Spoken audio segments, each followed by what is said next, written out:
You already know how to make more money. That is not the problem. You have done it. You have had the good month, the raise, the unexpected win that made you think this time something was finally changing.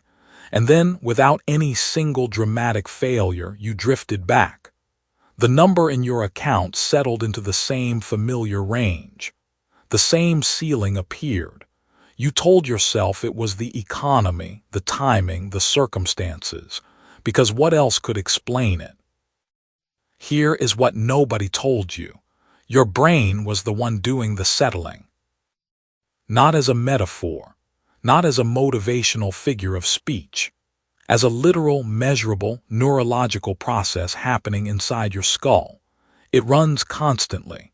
It treats any income above your internal set point as a threat to correct and eliminate. The same mechanism that keeps your body temperature at 98.6 degrees is quietly keeping your net worth at a number you subconsciously decided was yours years ago. And it is very good at its job. This is not about habits. It is not about strategy. Every strategy you have ever tried was built on top of an identity your nervous system was already working to preserve. The strategy was never the problem. The floor you were building on was. What you are about to hear is not inspiration. It is the mechanism. Once you see exactly how your brain sets an income ceiling and then defends it, you will not be able to unsee it. And the moment you understand what is running underneath every financial decision you have ever made, the way you move through money will never be quite the same. Chapter 1. Your brain is actively refunding your success. Something has been happening across human history that no one talks about plainly enough. In every era, across every kind of society, there have been people who reached a certain level of prosperity and then, without obvious explanation, lost it. Not because of bad luck, not because of poor character, but because something inside them would not allow it to stay. This pattern is older than any economic system. It predates banks and stock markets and credit scores. It lives inside the oldest machinery of the human mind, and it has been quietly running your financial life without your permission. You have been following instructions you never agreed to. Some part of you already suspects this. That suspicion is correct. What you are about to hear is going to make the last few years of your financial life make a different kind of sense. Here is the question you should be sitting with right now, before we go any further. Have you ever earned more money than usual and then watched it disappear in ways you cannot fully account for? Hold that question. We will come back to it. Dr. Miriam Cortland was not looking for what she found. She was a behavioral neuroscientist studying stress response patterns in high-performing adults. She ran subjects through financial simulations inside her research lab. Participants earned virtual income through timed tasks, and the software tracked their decisions in real time. One subject changed everything she thought she understood about motivation. His name was Daniel. He was 31 years old, worked in logistics management, and made a consistent $62,000 a year. In the simulation, through a combination of strong early decisions, Daniel earned the equivalent of $140,000, roughly double his real-world income. What happened next was not what anyone expected. Over the following 90 simulated days, Daniel made a series of subtle, almost invisible decisions. He passed on a profitable trade. He reinvested into a lower-yield option for no rational reason. He spent on simulated expenses that other participants skipped. By the end of the session, his account sat at $68,000, close enough to what he started with to make Cortland stop the session and stare at her screen. It was not one decision that brought him back down. It was dozens of small ones, made without awareness, each one perfectly calibrated to erase the excess. When Cortland interviewed Daniel afterward, he had no explanation. He felt he had played it safe. He felt he was being responsible. He genuinely believed his choices were sound. His conscious mind had a story for every decision. But the data told a different story entirely. Here is what she found when she looked at the neuroscience underneath it. The brain has a system, ancient and precise, designed to maintain internal stability. You have likely heard it called homeostasis in the context of body temperature or blood sugar. Your body fights to stay in a specific range. When you drift too far from that range, automatic correction mechanisms fire. Too hot, you sweat. Too cold, you shiver. These are not decisions. They are biological facts. Cortland's work pointed toward the same mechanism, operating in the domain of identity and income. Think about that for a moment. Your brain has a concept of who you are, not who you wish you were, not who you could be with the right opportunity. Who you are right now, in this moment, encoded in the neural patterns your daily life has reinforced over years. That self-concept includes, buried beneath layers of aspiration and self-talk, a number, a financial identity, a set point. And when your actual income drifts too far above that number, your brain registers the mismatch the way your body registers a fever. It does not celebrate the surplus, it corrects for it. This is the neural thermostat. Right now, yours is set to a specific temperature. Every dollar you earn above that temperature, your brain begins working, quietly and below the level of conscious thought, to bring the reading back down. A forgotten subscription that drains the account. A business decision that seems logical but produces no result. A purchase that feels earned, reasonable, even sensible, until 6 months later when the money is simply gone, and the account is back where it started. This is not failure. This is your thermostat doing exactly what it was built to do. Look back at the person you were back then 3 years ago as it really was. Think about your income at that time and think about your income right now. For many people, those two numbers are closer than they should be. Not because nothing changed on the outside, but because the set point on the inside never moved. You changed jobs. You got a raise. You started a side project. And yet the number at the end of the month sits in the same general territory, month after month, as if held there by an invisible hand. That hand is not invisible. It is neurological, and it has a name. A little later, we will get to a point about discipline and money that cuts across the standard story. When you see how that contradiction resolves, it will change the specific actions you take every single morning. But first, you need to understand the ceiling. The identity ceiling is not a metaphor for low ambition. It is a description of a real functional limit built into how your brain processes self-relevant information. Neuroscientists call the underlying process the self-concept maintenance loop. In plain terms, it means this. Your brain is continuously comparing incoming data against its stored model of who you are. When the data matches the model, everything feels normal, stable, right. When the data exceeds the model, a subtle alarm fires. Not loud enough for you to hear it consciously, just loud enough to change your behavior.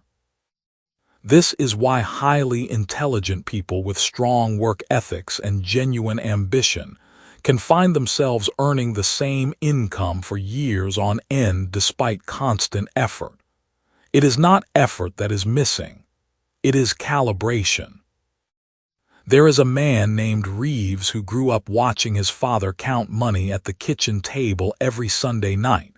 not counting it with satisfaction, counting it with worry, checking to see how close they were to the edge, always finding they were closer than was comfortable.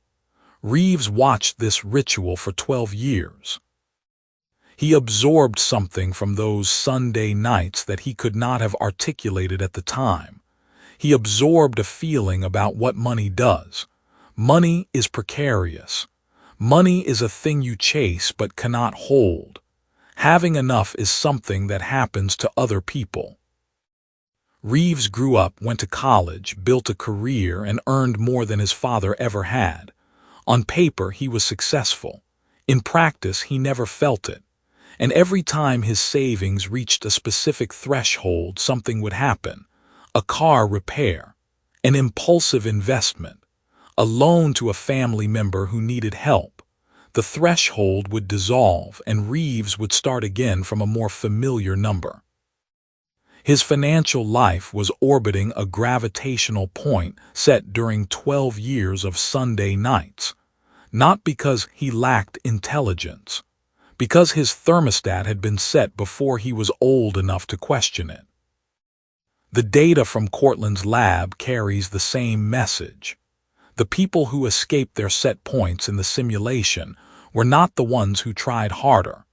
They were the ones who, through a specific sequence of interventions Cortland later identified, changed the stored model before they changed their behavior. They reset the thermostat before they earned more money. Every other strategy was corrected away. That sequence of interventions is what this book exists to give you. Not motivation, not tactics. The specific override protocol that targets the brain's homeostatic identity loop at the level where it actually operates. Because here is what Daniel's story and Reeves's story, and the stories of hundreds of others like them reveal. The ceiling is not made of circumstance. It is not made of opportunity or education or the economic climate. It is made of identity. An identity, unlike your childhood or your credit history, is something the brain can genuinely revise. Your thermostat was set without your consent. That much is true, but it can be reset with your full, informed participation. That is also true. And the difference between those two states, between a thermostat that runs you and a thermostat you consciously operate, is the entire distance between where you are and where you have been trying to get. Go back to the question from the beginning of this chapter. Have you ever earned more than usual and watched it disappear? Now you have a name for why. The question this chapter cannot answer for you yet is the one that matters most. At what temperature is your thermostat currently set, and how did it get there? Chapter 2. The Lie That Effort Alone Moves Money. Everyone who has ever felt broke has believed the same thing. They believed the fix was simple: work harder, do more, stay later, grind longer. Almost every person you have ever met who struggled with money has held this belief with total conviction. They are wrong. Not a little wrong. Not wrong in one small corner of an otherwise correct idea. Wrong at the foundation, wrong at the root, wrong in a way that means every extra hour they pour in actually makes the problem worse. The reason this lie has survived so long is that it produces just enough visible activity to look like the truth. You will understand exactly why by the end of this chapter. But first you need to understand something that happened inside a laboratory and inside a man named Raymond that changed how researchers think about effort, identity, and money.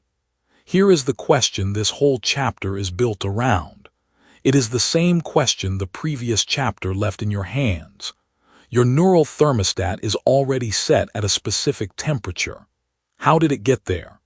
And what happens to every dollar you earn above that setting? Raymond was 31 years old when he decided he was finally going to break through. He had been working in logistics, managing routes for a mid-sized delivery company.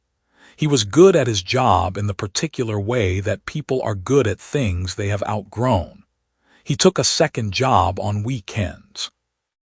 He woke at 5, trained himself in supply chain analysis, and applied for roles that paid 40% more than what he currently earned. Within 8 months he had landed one. The salary jumped. His bank account briefly reflected the change. Then something strange began. His car needed repairs that cost more than expected. A family obligation pulled $3,000 from savings. He picked up a habit of eating out in a way he never had before, small daily choices that didn't feel significant until the monthly numbers told a different story. Within 14 months, he was spending almost exactly what he had always spent, leaving almost exactly what he had always left, despite earning considerably more. He told himself he had been unlucky. He told himself the timing was bad. Neither of those things was true. What Raymond experienced is not rare. It has a name inside neuroscience. Researchers studying financial behavior and self-concept have observed a consistent pattern. When income rises faster than a person's internal identity, their deep, felt sense of who they are and what they deserve, the brain treats the gap as a threat rather than an opportunity. It begins generating corrective behaviors, subtle and not subtle, that pull spending, saving, and earning back toward the familiar number. Not because the person is weak, because the brain is doing exactly what brains are built to do, which is preserve stability. Think of it this way. The thermostat in your home doesn't evaluate whether 70 degrees is the right temperature. It doesn't ask whether you might prefer 75. It simply reads the current temperature, compares it to the set point, and activates whatever system brings the room back into alignment. It has no opinion. It has only a directive. Your neural identity system works on the same logic, and it is far more powerful than any thermostat you have ever adjusted with your hand. Here is the brutal part. Hard work doesn't change the set point. More hours on a treadmill changes your speed. It does not change where the treadmill is going. You can run faster, run longer, run until your legs stop cooperating, and the machine beneath your feet deposits you in the same place it always has. The effort is real. The exhaustion is real. The destination is fixed. This is why two people can work identical hours in the same industry with similar skills, and one of them accumulates money while the other perpetually breaks even. The external variables are almost the same. The internal variable, the identity set point, the neural thermostat temperature, is completely different. One person's brain treats $40,000 a year as normal and correct. The other's brain treats $200,000 as normal and correct. Same effort. Opposite financial outcomes. The difference is not discipline. The difference is not luck. The difference is the temperature at which each person's identity is calibrated. Now stop for a moment. Go back 3 years in your mind without cleaning it up, not where you hoped to be, but where you actually were. Think about your income then and your income now.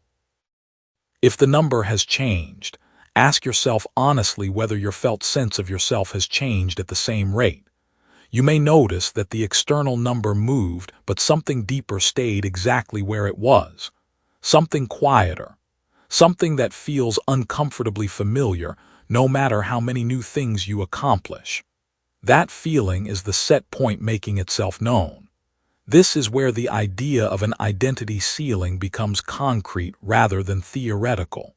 The ceiling is not a metaphor for low ambition. It is a precise neurological constraint. When your self-concept is calibrated to a specific earning range, your brain's pattern-matching systems will unconsciously filter opportunity, risk tolerance, and financial decision-making through that calibration.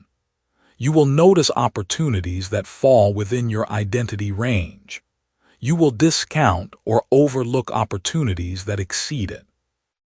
Not because you are incapable of seeing them, because your brain, functioning exactly as designed, will tag them as irrelevant, as belonging to someone else's life, not yours. Researchers studying self-concept and financial outcomes have found that individuals with higher earned income but unchanged self-concept consistently return to baseline within 1 to 3 years of a windfall or salary increase. People exactly like Raymond. The mechanism is not conscious. It does not announce itself. It operates through decisions that each feel reasonable in isolation. A slightly more expensive apartment because you can technically afford it now. A loan for a family member that you can technically justify. A business venture that you sabotage just enough to keep it from scaling beyond familiar territory. Each choice alone seems logical. Together, they form a perfect ceiling.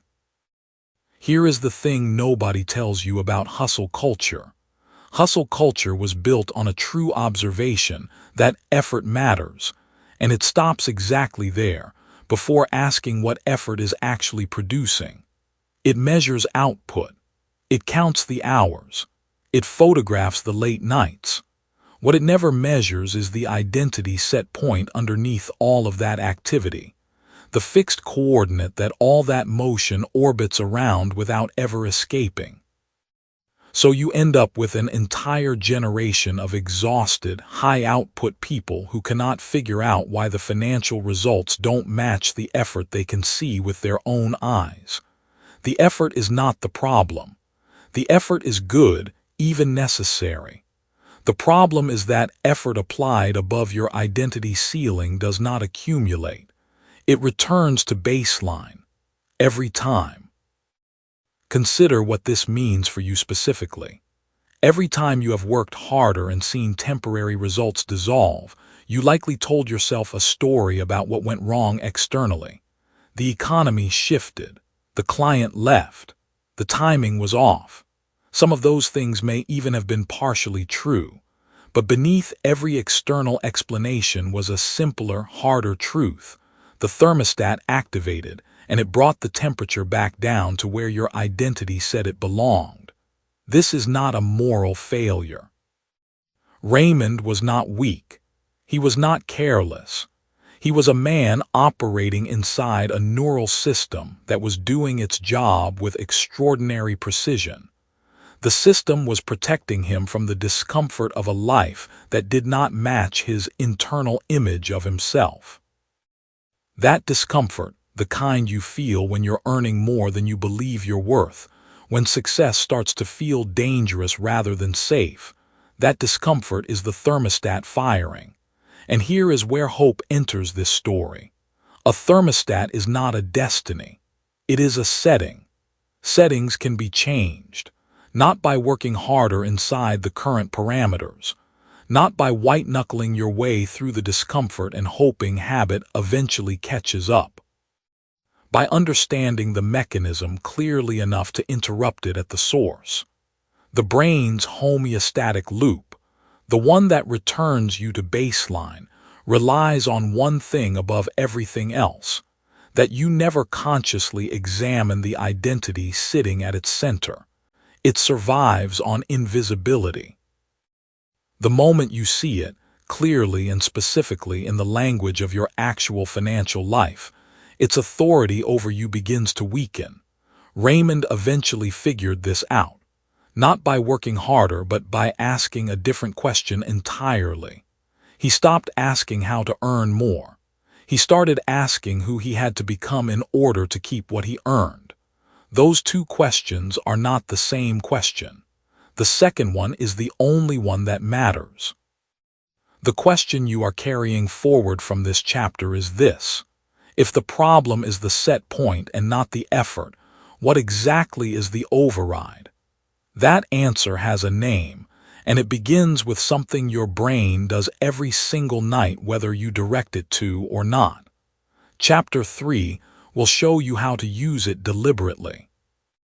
And once you see it, you will never think about sleep the same way again. Chapter 3. Homeostasis was never supposed to hold you. The thing that is keeping you broke is the same thing that kept your ancestors alive. That sounds like an excuse dressed up as science. It is not. It is a precise description of a neutral mechanism that has been assigned the wrong target. Once you understand exactly how that happened, you will stop fighting yourself and start redirecting something that was always powerful enough to work in your favor. Your brain does not care about your bank account. It cares about sameness. It cares about the number it already knows, the life it already recognizes, the version of you it has spent years confirming. When your income drifts too far from that number, something fires. Not a thought, not a feeling. A deep biological correction, old as vertebrate life itself. And that correction pulls you back. Every time. Until the number changes. That is what this chapter is about. Not motivation, not habits. The mechanism underneath both. Here is the question this chapter will answer before it ends. Why do people who finally start earning more money so often find ways to lose it, quit, sabotage the client, cancel the deal, or simply stop doing the thing that was working? The answer is not psychological weakness. It is not fear of success in the way that phrase usually gets used. It is something far more specific and far more fixable. Her name was Dr. Marisol Cortland. She spent 11 years trying to prove something her colleagues thought was too simple to matter. Cortland was a cognitive neuroscientist at a mid-sized research university in the Pacific Northwest. She had spent the first half of her career studying thermal regulation, the way the body maintains core temperature, and the second half studying what she called economic self-perception. That means the way people mentally represent their own financial position. What made her unusual was that she studied both. She was one of the few researchers in either field who had noticed the overlap. Her core observation was this. The brain uses the same class of neural circuitry to maintain body temperature as it uses to maintain self-concept. Same architecture, different inputs. She called it the identity thermostat. Her colleagues initially dismissed it as metaphor. She spent years proving it was anatomy. The mechanism she was describing has a formal name, homeostasis. Homeo means same. Stasis means standing. Same standing. The body wants to stay where it is. You already know some of the results of this system. You sweat when you overheat and shiver when you get cold. Your blood sugar drifts high and your pancreas corrects it. Your blood pressure spikes and your vessels dilate.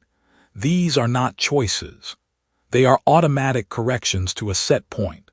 A number the body has decided is normal and fights to preserve. Cortland's argument was that this same architecture governs how you perceive your own financial identity. When your income deviates too far from the internal set point, the brain initiates correction. Not metaphorically, literally. In the same neural structures using the same feedback chemistry. Return to the person you were back then, 3 years ago, as it really was. Not in terms of goals or plans, in terms of what felt normal. What did a normal month feel like financially? What did a normal apartment feel like, a normal car, a normal amount left in your account after bills? Whatever that picture is, that was your set point. And your brain was working 24 hours a day to confirm it. That is the mirror moment, that number you just thought of. That is not fate. That is data. It is the set point your brain has been defending. The first step to changing it is being able to see it clearly. Now here is where Cortland's research gets uncomfortable. She studied 2 groups of people over 3 years. The first group was individuals who had received sudden income increases, promotions, business windfalls, inheritance, a viral piece of work that generated unexpected revenue. The second group was a matched control of people whose income had remained stable.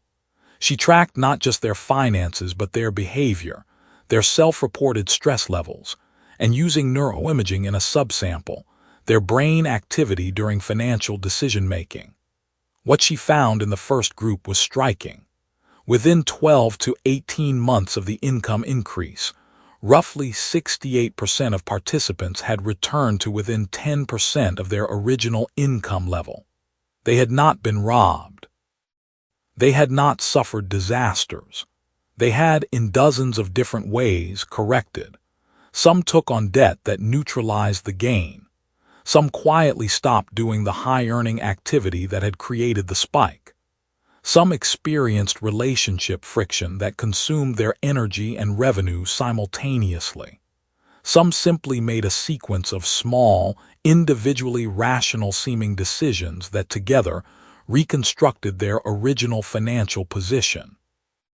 68%. Within 18 months, the brain had run a correction, not because the people were weak or undisciplined, because their internal identity signal still read the old number and the new income was threatening the system's sense of normal. Cortland called this economic homeostatic reversion. Her neuroimaging data showed that the correction process activated the same anterior insular cortex regions associated with physical discomfort, the same brain areas that fire when your body temperature rises too high. The brain was literally treating financial elevation as a form of distress. That is not a metaphor you should hear and nod at. That is a mechanism you should feel in your chest right now. Because if you have ever been close to a breakthrough and found yourself pulling back for reasons you could not explain, this is what was happening. Now here is where Cortland's research pivots. This is where most discussions of homeostasis stop. Most people tell you about the trap and leave you in it. She was not interested in the trap. She was interested in the override. In her data, 32% of the participants with sudden income increases did not revert. They stabilized at the higher level, and some continued upward. Cortland spent the next 4 years studying that group almost exclusively. What was different about them? They had not worked harder. Several had actually reduced their working hours after the income spike. They were not smarter, not more educated, and did not come from wealthier families.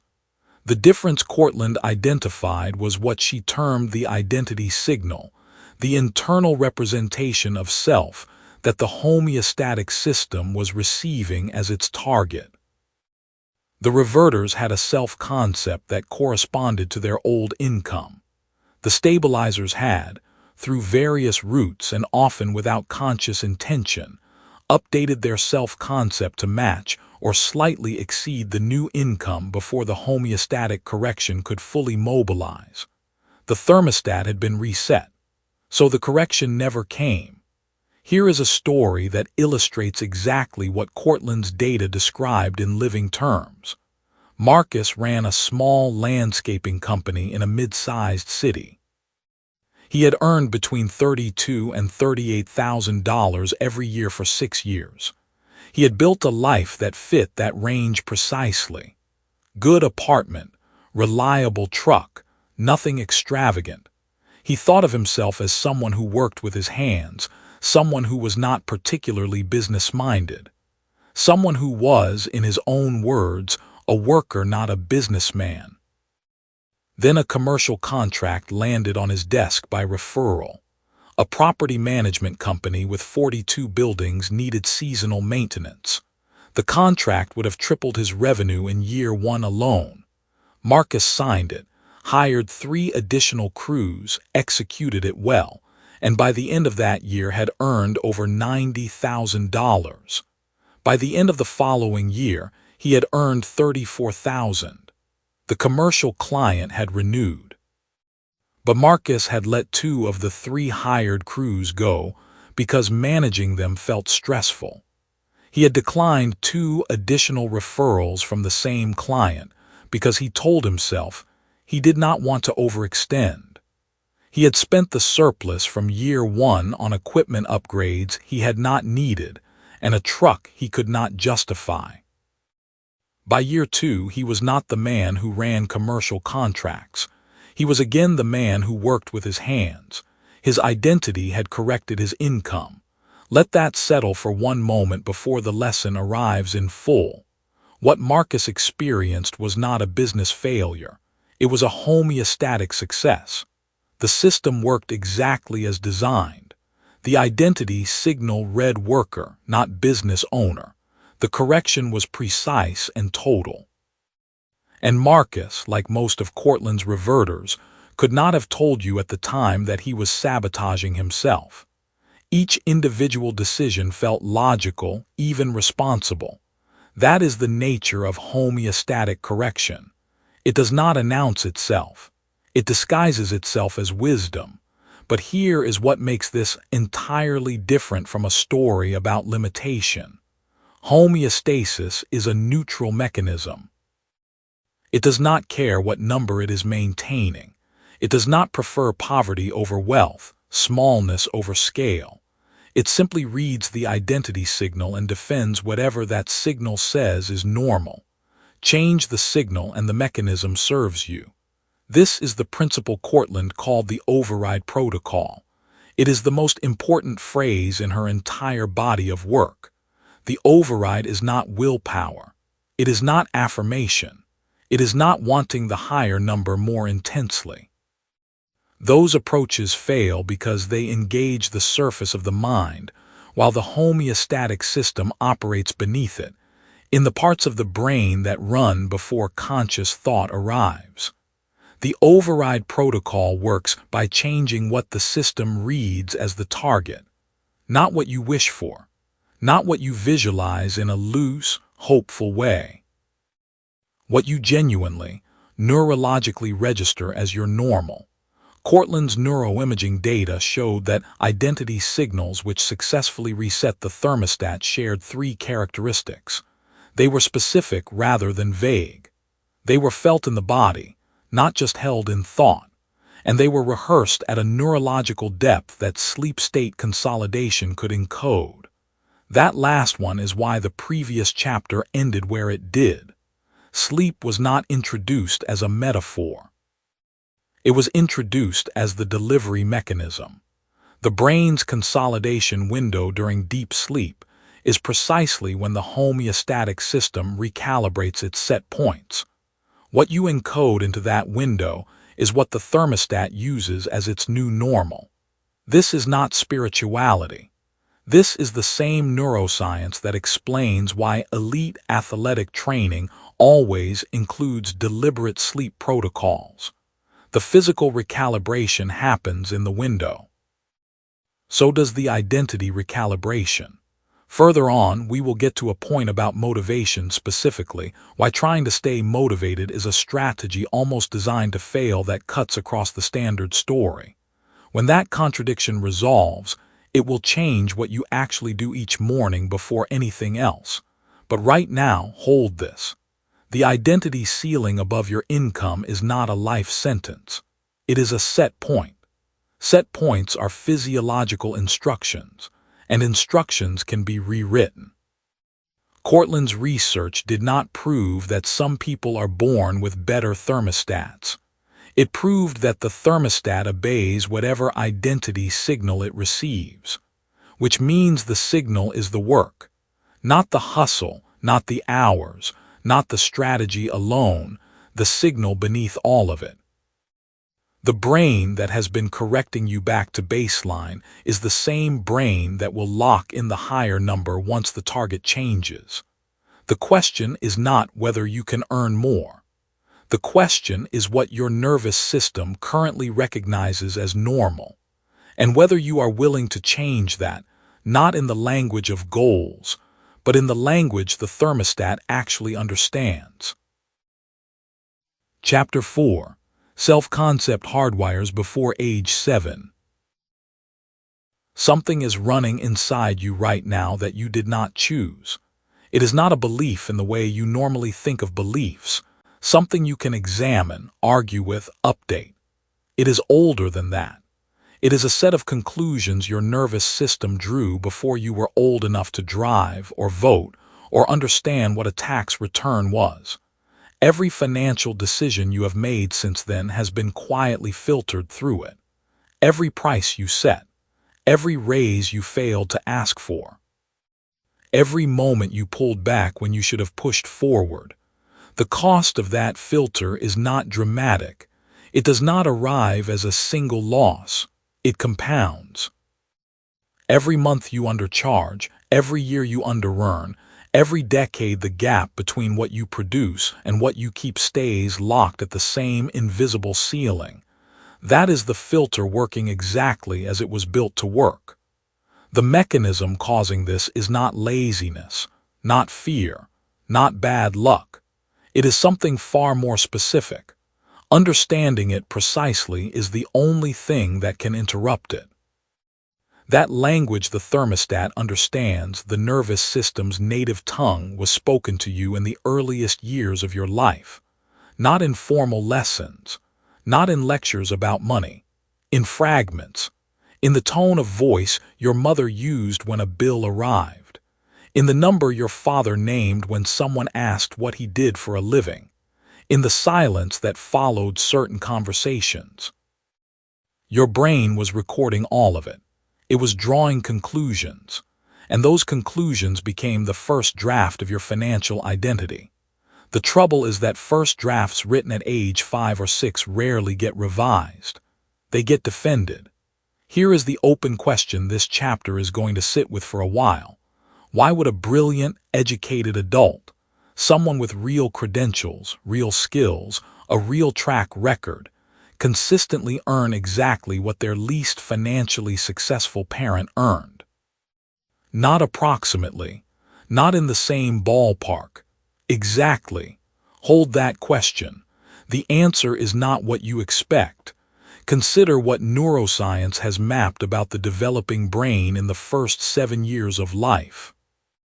The prefrontal cortex, the part responsible for rational evaluation, for weighing evidence, for updating beliefs based on new information, is essentially offline during those years. It is not absent. It is simply not the dominant operating system. What runs the show during early childhood is something far more primitive and far more powerful. A pattern recognition engine whose only job is to find out what is normal, catalog it, and treat it as the baseline condition of reality. This is not a flaw. This is the brain doing exactly what kept our species alive for 100,000 years. A child who absorbs the behavioral and environmental norms of their tribe without critical evaluation survives. A child who constantly questions those norms at age 4 does not thrive. So your brain, at its most impressionable, was designed to absorb without filtering. Everything it absorbed about money, every number heard, every scarcity signal detected, every emotional texture attached to earning and spending and having and losing, was filed not as opinion but as fact, not as one possible way the world works, as the way the world works. That is where the neural default lies, below the level of conscious thought. Beneath the goals you write and the strategies you learn and the books you listen to, humming quietly as background code. Now meet Maria. Maria became a CFO by 34. Her credentials were real, an accounting degree, an MBA, 15 years of progressive financial leadership across 3 companies. She was the person executives brought in when numbers were broken and trust needed rebuilding. She was precise, reliable, and respected in every room she entered. When she left corporate work to consult independently, the logic was obvious. She had decades of high-level expertise, a strong network, and 0 overhead. Her income should have climbed. It did not. For 3 years she set her consulting rate at $110 an hour. She raised it once to 125 and immediately dropped it back when two prospective clients pushed back. She told herself she was being reasonable. She told herself the market was price sensitive. She told herself she would raise rates once she built more of a reputation. Her accountant, a friend who had watched her career, finally sat her down and asked a direct question. He said, "What does a CFO-level consultant in your market typically charge?" She knew the answer. Between $250 and $400 an hour, sometimes more. She had always known the answer. Something in her body resisted the number every time she tried to say it out loud. It took her another year to understand why. The rate she kept returning to, $110, was not arbitrary. It was not even about the market. It was her mother's hourly wage, calculated from the salary her mother had earned working hospital administration for 22 years. Maria had never consciously made that calculation. She had never sat down and thought, "I should earn what my mother earned." But somewhere in the deep structure of her financial identity, normal had been defined. And the brilliant, credentialed 37-year-old CFO was unconsciously honoring that definition every time she sat down to write a proposal. That is not a metaphor. That is the neural thermostat operating at full precision. Take a moment right now. Think about the first number you were ever aware of in your house growing up, not a price on a grocery shelf, but the number associated with your family's income, or your parents' work, or what things cost, and whether you could have them. You may not remember it clearly. You may remember it only as a feeling, a sense of whether there was enough, whether asking for things was safe, whether money was a source of calm or a source of tension. That feeling is data. It is part of the default file. And the adult brain is still referencing it, whether you know it or not. This is the identity ceiling, not a goal you haven't reached yet, a floor the nervous system refuses to drop below, and a ceiling it refuses to stay above. The ceiling is the number that feels like too much. The floor is the number that feels like just enough. Everything in between is the range your nervous system calls safe. As long as the override protocol stays dormant, as long as you never locate and rewrite the original code, the thermostat will keep you in that range with a precision that looks, from the outside, like a series of unrelated choices. Here is what makes this particularly difficult to see. The brain does not experience this as a limit. It experiences it as logic. When Maria backed down from her $200 rate, she did not feel the thermostat engaging. She felt reasonable. She felt like she was reading the room correctly, responding to market signals, being smart. The correction felt like good judgment. That is how identity-level financial capping works. It does not announce itself as fear. It arrives dressed as common sense. Developmental psychologists have a name for the process by which early experiences become the operating system. They call it schema formation. A schema is not a belief you hold. It is a belief that holds you, a structural template through which new information is processed. By the time you are 7, you have already built robust schemas around safety, around belonging, around worthiness, and around resources. Every financial experience you have had since age 7 has been interpreted through those schemas. The brain does not look at new financial information and decide freshly what it means. It looks at new financial information and finds the place in the existing schema where it fits. This is why two people can have nearly identical careers and diverge so dramatically in income. It is not always skill. It is often schema. It is the internal architecture each person brought to every salary negotiation, every pricing conversation, every moment of financial expansion or contraction. And here is what shifts everything once you understand it clearly. Schemas are not permanent. They are not locked. They are extremely stable, but stability is not the same as permanence. The brain that built the original schema at age 5 is the same brain that, given the right conditions, the right inputs, and the right repetition, can build a replacement schema at 32. That is the hope, not abstract hope, structural hope. Soon, we will get to a point about how fast the brain can change its financial defaults that cuts across the standard story. Once that lands, it alters how you act starting the very next day. Back to Maria. The moment she traced the number to her mother's wage, something specific happened in her body. Not a revelation that felt good, a recognition that felt uncomfortable. That discomfort was important. It was the first time her conscious mind had actually seen the background code running. You cannot rewrite code you cannot see. Seeing it was the prerequisite. She raised her rate to $225 within 60 days, not because she had new skills, because she had new visibility. The money stories absorbed before age 7 are not your fault. They were never a choice.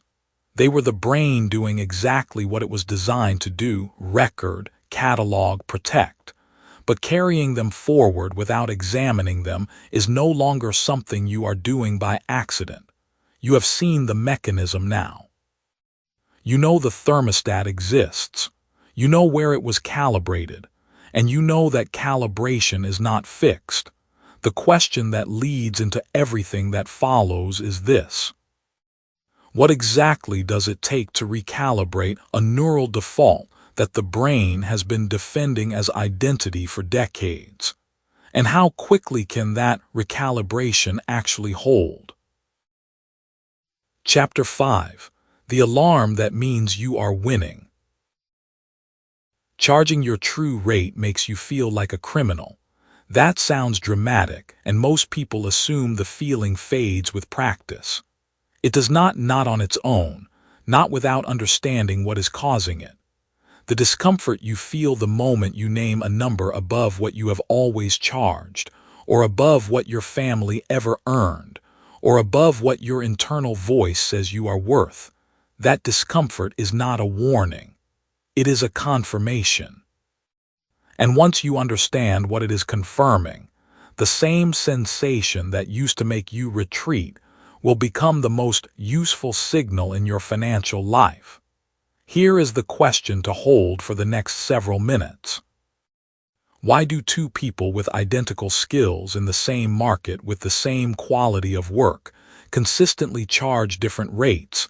And why does the lower charging one feel more comfortable, not less? Sit with that. The answer is coming, and it will reframe everything you thought you knew about confidence and money. First, you need to understand what is happening in the body. Cortisol is the brain's emergency broadcast signal. It is released by the adrenal glands in response to perceived threat, and it is extraordinarily effective at its job. Heart rate climbs, focus narrows, the digestive system quiets, blood moves toward the muscles. The prefrontal cortex, the part of you that reasons, plans, and imagines future outcomes, partially dims so the ancient response system can take over faster. This is the architecture that kept your ancestors alive. A predator appears, cortisol floods, the body acts before the mind deliberates. This is also what happens when you try to charge $400 for something you used to charge $200 for. Your body does not know the difference between a tiger and a price increase. What it knows is this: the number you are about to say is outside the range your identity has defined as safe. The homeostatic loop in your neural thermostat has been holding a specific temperature, a specific definition of what you are worth in the marketplace. The moment your behavior threatens to push past that ceiling, the system treats it as deviation. Deviation triggers correction, and correction in the body feels exactly like danger. Think about the last time you almost sent a proposal with a number that scared you, not a number that was unreasonable, a number that was simply higher than you were used to. Notice what happened in your chest. Notice what your hand did before hitting send. Notice whether you suddenly found reasons to wait, to soften the language, to add an apology before the price, to offer a discount you had not planned. That was not weakness. That was cortisol running a program that your thermostat approved. The neuroscientist 𝗜𝗠𝗣𝗧𝗔𝗡 demonstrated that the brain processes social threats, rejection, judgment, status loss, in the same neural regions that process physical pain. Charging more than your identity has approved is neurologically a social threat. It risks rejection. It risks judgment. It risks the story where you are seen as arrogant, overpriced, or out of your lane. The brain catalogs all of this as danger, releases cortisol accordingly, and the result is a genuine physiological stress response that feels completely indistinguishable from fear. This is why willpower fails. Dozens of self-help frameworks tell you to push through the fear, to get comfortable being uncomfortable, to feel the fear and do it anyway. There is truth in that action taken in discomfort is still action. But if you take the action without understanding what is producing the discomfort, the cortisol response recurs every time. And most people interpret recurring discomfort as evidence that they were wrong to try. They read the signal as stop rather than as here, as retreat rather than as arrival. Consider a woman named Renata. She was a graphic designer in a mid-sized city, 10 years into her work, with a client list that included 2 regional brands and a steady stream of referrals. She was good. Her clients told her she was good. Her work appeared in a local museum's annual publication 3 years running. She charged $65 an hour. She knew the market rate for designers at her level was between $90 and $120. She had known this for 4 years. Every January she told herself she would raise her rates. Every February she had a reason not to. A new client she did not want to scare off. A slow season she did not want to risk. A project that felt too important to complicate with a conversation about money.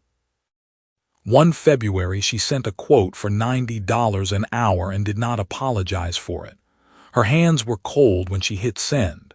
She felt nauseated for 6 hours. She was certain she had made a mistake, certain the client would say no, certain she had just destroyed a relationship that mattered to her. The client replied the next morning. He said the rate was fine. He said he was glad she had grown the business. He booked 3 months of work. Renata described the aftermath like this. The fear had been completely real, and the fear had been completely wrong. What Renata experienced was her neural thermostat sounding the homeostatic alarm at maximum volume. She had pushed above the ceiling it had spent a decade defending. The alarm was real. The danger it was signaling was not. That is the distinction this chapter exists to install in you. Because once you feel that distinction in your body, not just understand it in your mind, you stop retreating from the alarm and start reading it as a location marker. Here is where the open loop closes.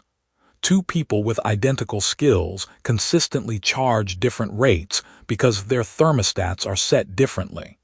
Not because one is braver.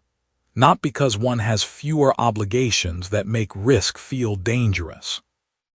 Because one person's identity ceiling sits higher. When that person approaches their rate ceiling, the cortisol response is smaller or absent, because the number is inside their defined zone of normalcy. The lower charging person is not less capable. They are not less deserving. They are experiencing a more intense physiological response to the same action because their homeostatic range treats that number as foreign. Confidence is not the absence of cortisol. Confidence, at the level of income, is a thermostat set high enough that the number you need to charge falls inside what your nervous system considers ordinary. Now do something right now, while this is still close. Picture the person you were back then, 3 years ago, as it really was.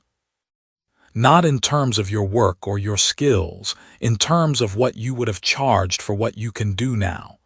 Think about the number that would have made you feel exposed 3 years ago.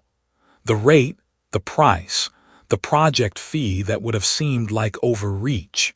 Is that number ordinary to you now? Has the thermostat moved, even slightly, even without deliberate effort? If it has, and for most people it has moved at least a little, you have already proven that the ceiling is not fixed. You have already demonstrated that the nervous system can be recalibrated. The question is whether you let that happen by accident over years, or by design over months. This is the mechanism behind why rapid income growth is almost always followed by a retreat back to baseline. The retreat is not the result of bad luck, market conditions, or a character flaw. The retreat is homeostasis executing perfectly. The thermostat allows a deviation upward, a big contract, a lucky month, a rate increase that landed unexpectedly well, and then the recovery response begins. You start undercharging the next client. You offer a discount that was not asked for. You take on a project below your usual rate because it feels more secure. You spend faster than you planned. The system returns to its set point, and from the outside it looks like self-sabotage. But from the inside it is the brain doing exactly what it has been doing your entire life, protecting a definition of who you are. The override protocol begins with the alarm. Not with suppressing the alarm, not with talking yourself out of the feeling, not with a meditation or an affirmation that bypasses the response entirely. The override begins with you noticing the cortisol response, labeling it precisely, and saying, out loud if you need to, this is the homeostatic alarm. This means I am above the old ceiling. That single act of correct labeling does something neurologically measurable. Research on cognitive reappraisal, the kind done by James Gross at Stanford, shows that when you accurately relabel a physiological state, not suppress it, but interpret it differently, the emotional intensity of that state decreases, and the behavioral response changes. You do not need to stop feeling the discomfort. You need to stop reading it as danger and start reading it as data. Specifically, directional data. The alarm says, you are here. Here is above where you were. Here is exactly where the recalibration needs to happen. Later on, we will get to a point about repetition and habit that cuts across the standard story. When that becomes clear, it alters how you decide which actions to repeat and which ones to abandon. But that is ahead. Right now, the thing to carry is this. The discomfort of charging more is not asking you to stop. It is telling you where the old ceiling is. Every time you feel it and hold your number anyway, every time you let the proposal send, let the invoice stand, let the rate stay unchanged even when the apology forms at the back of your throat, you are not just earning more in that moment. You are incrementally moving the thermostat. You are giving your nervous system a new data point about what is safe. You are making the formerly threatening number slightly more ordinary. And ordinary is how new ceilings become floors. The alarm is not your enemy. It is the exact sound a ceiling makes when you are pressing against it. Chapter 6. The reticular system filters out your wealth. Right now, something is passing you by. Not someday. Right now, today, as you move through your hours and your routines and your conversations. Opportunities are moving through your life the way radio signals move through walls, present, constant, real, and you are not receiving them. Not because they are rare, not because you are in the wrong place or the wrong industry or the wrong decade, but because the antenna in your brain is tuned to a different frequency entirely. Here is what makes this costly in a way most people never calculate. Every day that filter runs, it compounds. The opportunity you did not notice this week was not just this week's loss. It was the contract it could have become, the contact it could have introduced, the income it could have built over the next 3 years. Gone quietly, not dramatically, invisibly gone. Something is causing that filter to run. By the time this chapter ends, you will know exactly what it is. That pressing feeling the last chapter described, the sense of pushing against a ceiling, most people interpret as friction from the outside world. They think the resistance is coming from the economy, from timing, from the people around them who do not see what they see. What you are about to understand is that the resistance is not external at all. The ceiling is a filter, and the filter lives inside a structure your brain runs every second of every day without ever asking your permission. Here is where we start. Imagine you are thinking about buying a red car. You have never owned a red car, never particularly noticed red cars, and then one afternoon the idea takes hold. You start leaning toward it, and then something strange happens over the following week. Red cars are everywhere. You see them in parking lots, at intersections, in the distance on the highway. They seem to have multiplied overnight. You mention this to a friend and they laugh because of course they have not multiplied. There were always this many red cars. You simply could not see them before. Your brain had no instruction to look. That is not poetic metaphor. That is the reticular activating system doing its job. The reticular activating system is a small cluster of neurons at the base of your brainstem. Its primary function is filtering. Your senses collect roughly 11 million bits of information per second. Your conscious mind can process around 50. The RAS is the gatekeeper that decides which 50 make it through. It lets in what is tagged as relevant. It drops everything else. The filter is not random. It is built from your beliefs, your self-concept, your stored understanding of who you are and what belongs in your world. When you told your brain to look for red cars, you updated that filter for a few days. The red cars were always there. The filter had simply never been instructed to surface them. Now carry that mechanism into your financial life. One question is doing the heavy lifting in this chapter. If your self-concept is set at a certain income level, what exactly does your RAS do with the evidence that a higher level is possible? Hold that question. The answer is stranger than most people expect. David was a freelance copywriter working mostly with small local businesses. He was good at what he did. His work was clean, his clients were happy, and he earned about $4,000 a month, which was more or less what he had always earned, give or take a few $100s in either direction. He told himself the market was just how it was. Small businesses could not pay more. The bigger clients went to the big agencies. He had seen enough of the industry to believe this was simply true. Then something shifted, not in the market, in David. Through a series of conversations with a mentor he had recently started working with, he began carrying a different thought about himself. Not an affirmation, not a performance, a quiet, cellular change in how he described himself internally when no one was listening. He stopped thinking of himself as a local copywriter who was good at what he did. He started slowly, imperfectly, thinking of himself as a specialist whose work produced measurable revenue for his clients. The work was the same. The title was different. The self-concept was different.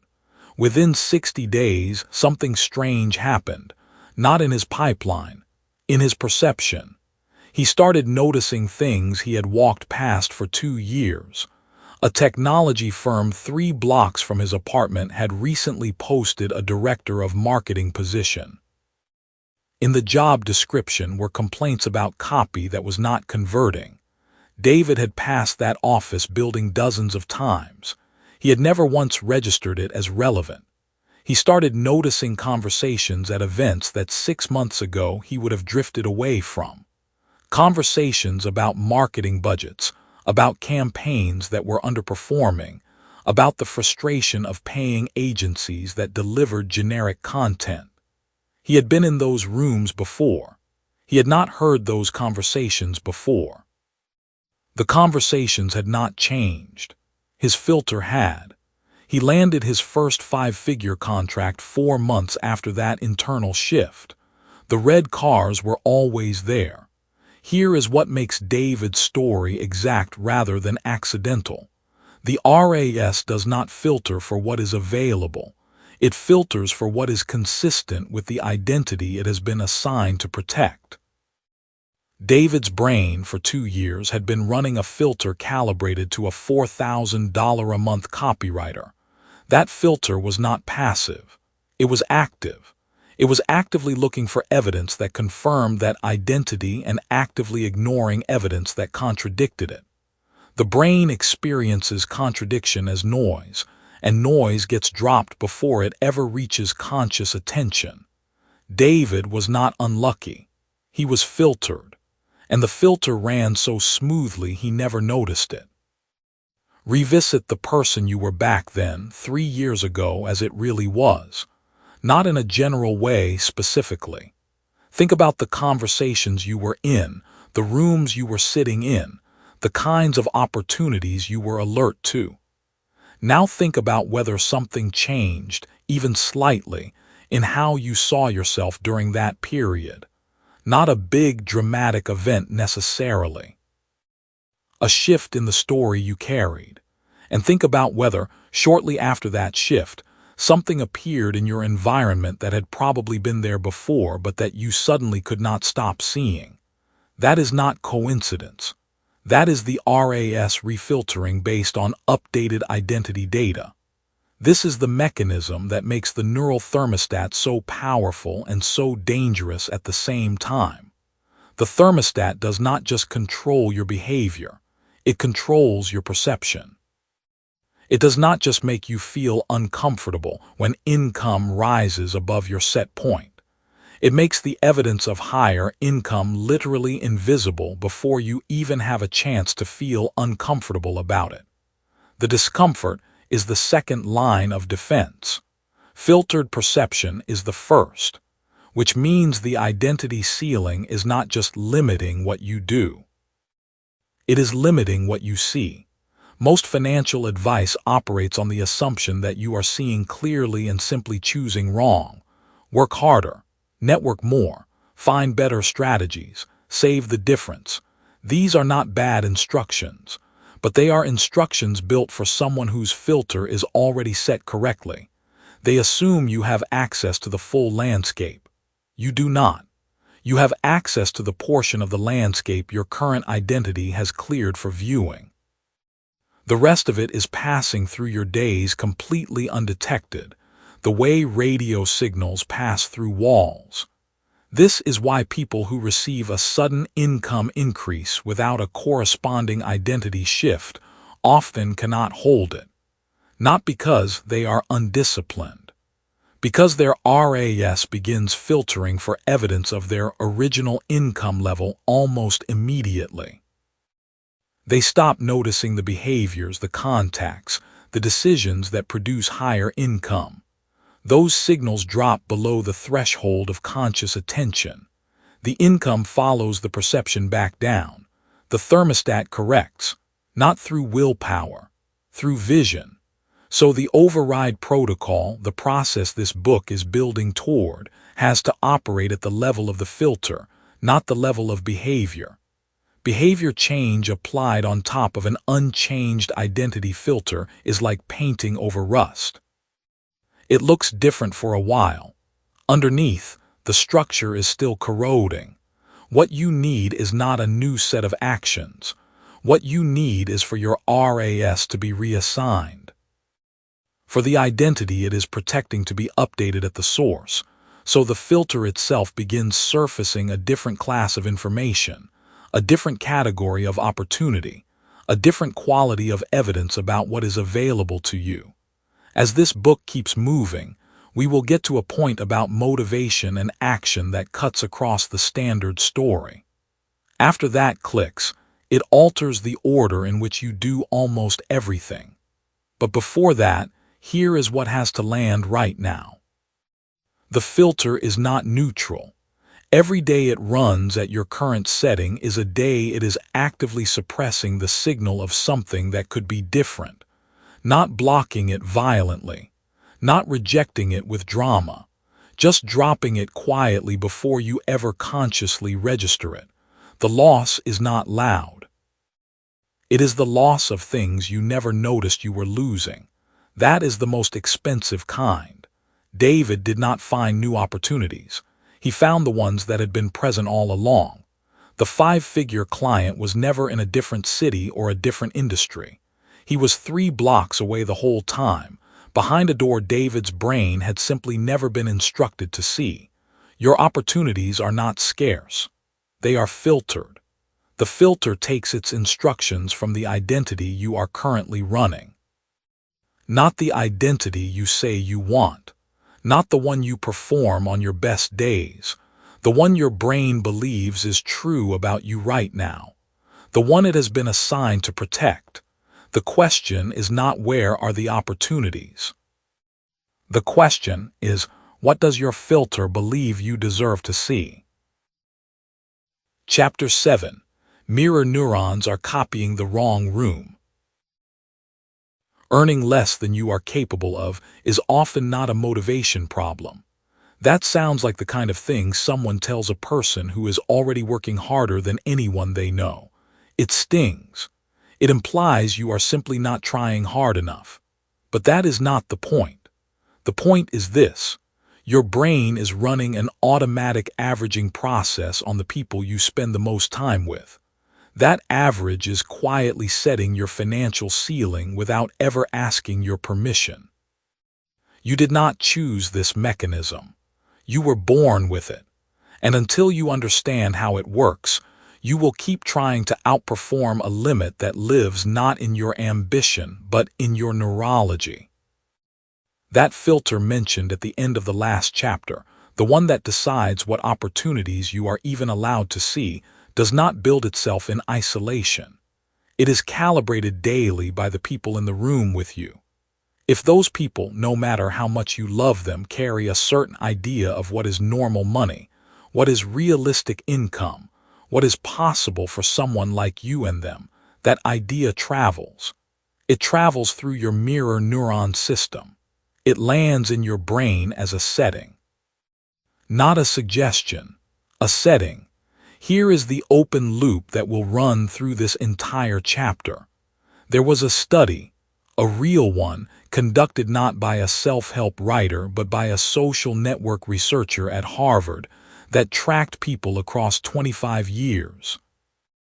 It found something so strange about how financial behavior spreads between people who are not even directly connected, that it changes how you should think about every relationship in your life.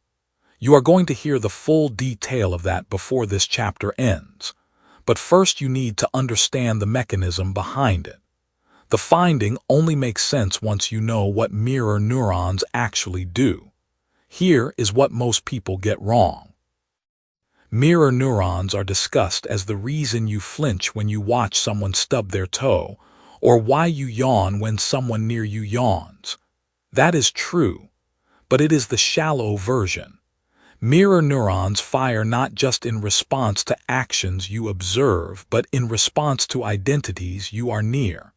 Your brain does not just watch what people do. It runs a simulation of what it would feel like to be them. It builds a working model. And when you spend concentrated time near someone, eating with them, driving with them, sitting in the same office, walking into the same apartment at the end of the same day, your brain's model of their inner world becomes dense, detailed, and deeply integrated into your sense of what is ordinary. What is ordinary becomes what is possible. What is possible becomes what you reach for. What you reach for determines what you earn. Call up the person you were back then, 3 years ago, as it really was. Not in terms of goals or intentions, in terms of the people you spent the most weeknights with. What did money feel like in that group? Was it discussed? Was it avoided? Was it treated as something that happened to other people, or was it handled the way someone handles a tool they expect to use again soon? You do not need to answer that out loud, but notice that you probably already have an answer. Notice how quickly it surfaced. That is not a coincidence. That memory is recent enough that its imprint is still active. A man named Darius ran a food stall in a covered market for 6 years. He was efficient, friendly, and skilled. His stall was always clean. His regulars were loyal. By every measure that mattered to him, he was doing well. The other vendors around him had been in that market for years, some for decades. They had a language for the ceiling. They called it what the market allows, and they said it without bitterness as a statement of shared reality. When a vendor too rose over, started selling online, and tripled his revenue in 8 months, the people in Darius's row called it an exception. They said the other guy got lucky, found a niche, had help from somewhere. Darius said the same thing. He did not say it because he examined the evidence. He said it because the group he trusted most had already filed it under impossible, and the filing felt like common sense.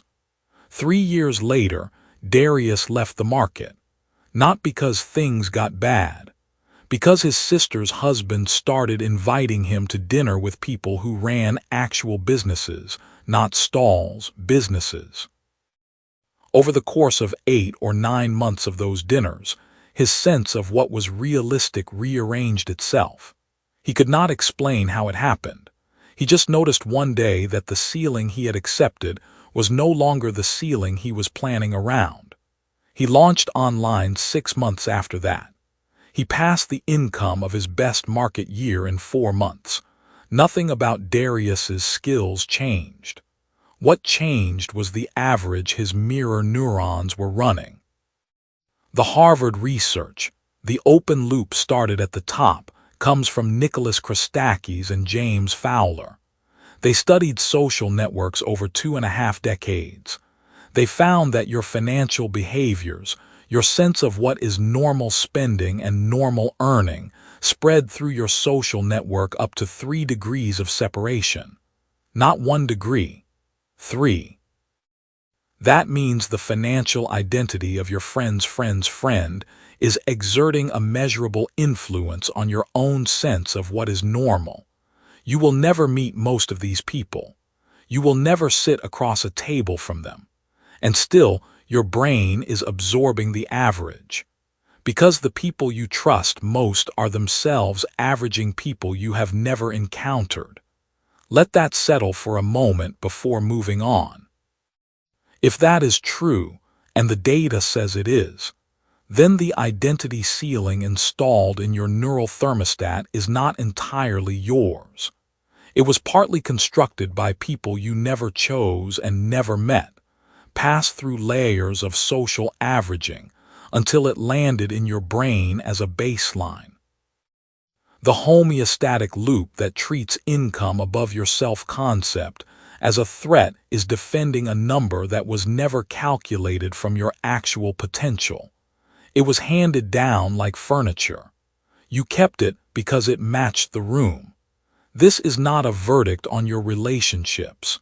It is not an instruction to abandon people who matter to you. The people in your current environment likely love you, likely want good things for you, and may have no idea that their settled sense of financial reality is broadcasting into your nervous system every time you share a meal. This is not their fault. It is not yours. It is a mechanism, and mechanisms can be redirected. The question is what you do with the lever once you see it. Here is what repositioning your environment actually looks like at the neurological level.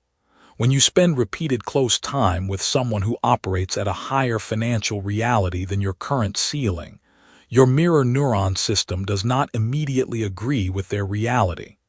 There is friction first. Your brain flags the new average as an anomaly, something outside the norm, something slightly threatening to the established identity baseline. The neural thermostat resists. You might feel that resistance as discomfort, as the sense that you don't quite belong in the room, as the quiet voice that says these people are different from you. That discomfort is the mechanism working. It is not a sign you are wrong. It is a sign the recalibration has started. After enough repeated exposure, researchers studying social modeling suggest this process takes roughly 60 to 90 days of consistent proximity to show measurable shifts in self-concept.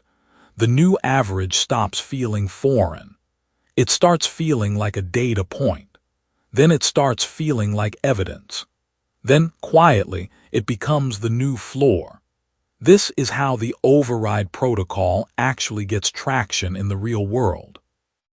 Cognitive work on your identity, the internal practices described earlier in this book, work significantly faster when the environment is no longer constantly reinforcing the old ceiling.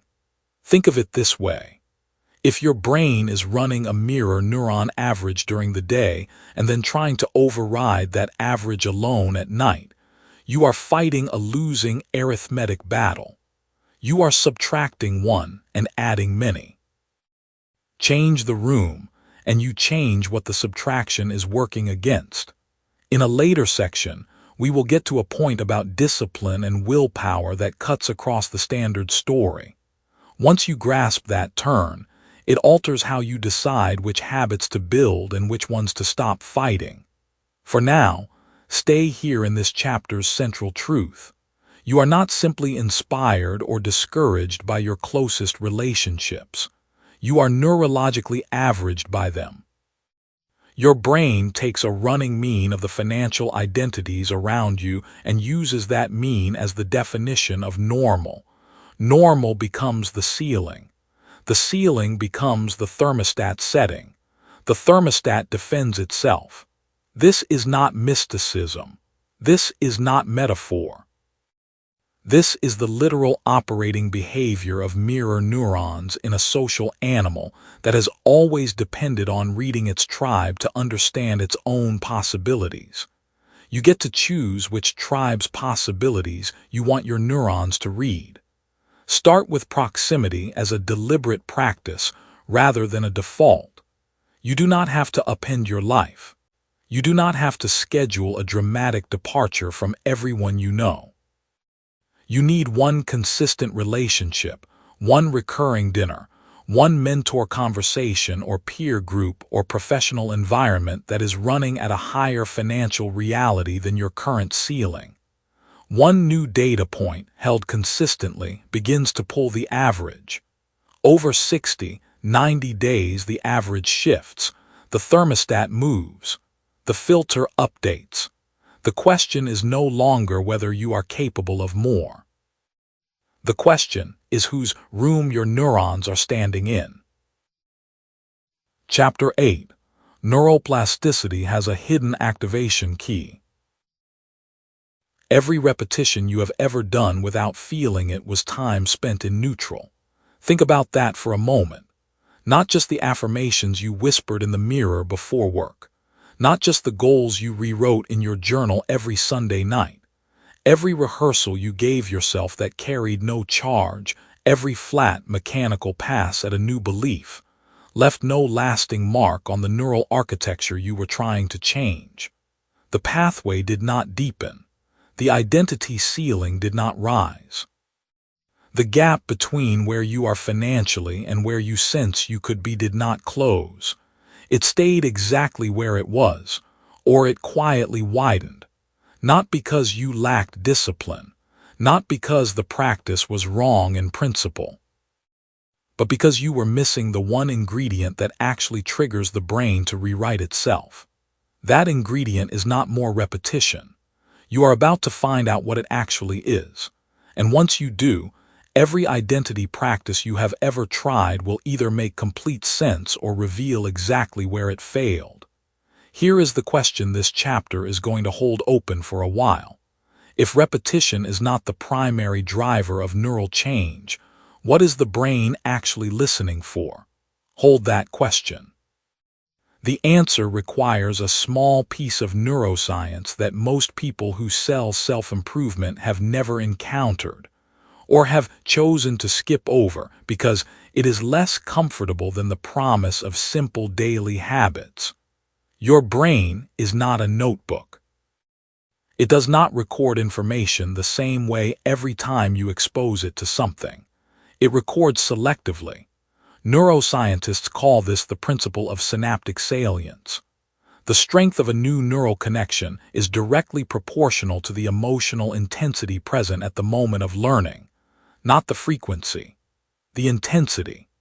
Joseph Ledoux spent decades mapping how the amygdala flags emotional experience and tells the hippocampus which events deserve long-term structural encoding. The mechanism is ancient. It evolved so that a single terrifying encounter with a predator would rewrite your threat response circuitry permanently, rather than requiring you to face that predator 50 times before the lesson stuck. One hit, vivid, felt, charged, and the brain says, "This matters, encode it deep." You have felt this your whole life, even if you never named it. You remember the exact moment you were told something that crushed you, even if it happened 15 years ago. You can recall the color of the room, the tone of the voice, the weight in your chest. But you cannot recall what you had for breakfast on a random Tuesday 3 weeks ago, even though you have eaten breakfast hundreds of times. The emotional charge is the difference. Intensity is the filing mechanism. Now consider what this means for the way most people try to change their self-concept around money. They repeat. They are disciplined, often impressively so. They write their new identity statement in the present tense, say it aloud, put it on a card on their bathroom mirror. And then they feel nothing while they do it. The statement is true in their mind as a desired future. But it does not feel true in their body in the present moment. And the brain, which is always listening for emotional charge as its primary signal of significance, hears silence, noise, input with no flag attached. It processes the affirmation the same way it processes a grocery list. Low stakes, low encoding, low structural change. That is not a personal failure. That is a design reality. Look back 3 years in your mind without cleaning it up, not just financially, but in terms of what you believed was possible for you. What felt out of reach that is now ordinary? There was probably a moment, not a habit, that shifted something. A conversation, an experience, a single realization that landed with enough weight to stay. You did not repeat your way into that shift. Something arrived with force and the brain took note. That is the mechanism this chapter is naming directly. The hidden activation key for neuroplasticity is emotional intensity. Not manufactured emotion, not performed excitement, but genuinely felt states that signal to the brain. This experience is worth restructuring for. When those states are present during identity rehearsal, the brain does not process the input as noise. It processes it as signal, and it builds accordingly. Here is a story that makes this concrete. A woman named Renata worked in hospital administration for 11 years. She was precise, capable, and consistently underpaid relative to her output. She had read about the psychology of self-worth and earning. She understood intellectually that she deserved more. She had tried on 3 separate occasions to sit with new identity statements about being someone who earns well, who negotiates confidently, who expects fair compensation. Each time she did the practice flat morning routine, recited from memory, moving on to the next task. Nothing shifted. Then one afternoon her supervisor, in a casual hallway conversation, mentioned in passing that a male colleague with fewer years of experience had just been offered a salary $15,000 above hers for essentially the same role. Renata did not explode. She did not confront anyone. She went to her car, sat for 40 minutes and felt something crystallize in her chest, not rage exactly, but clarity with heat inside it. A kind of arrival. She said aloud to no one, "That is not who I am anymore." She walked back in and requested a meeting with her director for the following week. She prepared differently than she ever had before. She went into that meeting not as someone trying to believe she was worth more, but as someone who already knew it. The emotional charge of that parking lot moment had encoded something new and deep. She walked out with a $19,000 raise. One moment. Charged, felt, filed. Renata had not done 10,000 repetitions between her last failed attempt and that meeting. She had done one emotionally vivid identity experience, and it outweighed everything that came before it. That is the revelation this chapter is built to deliver. Repetition without emotional charge is noise.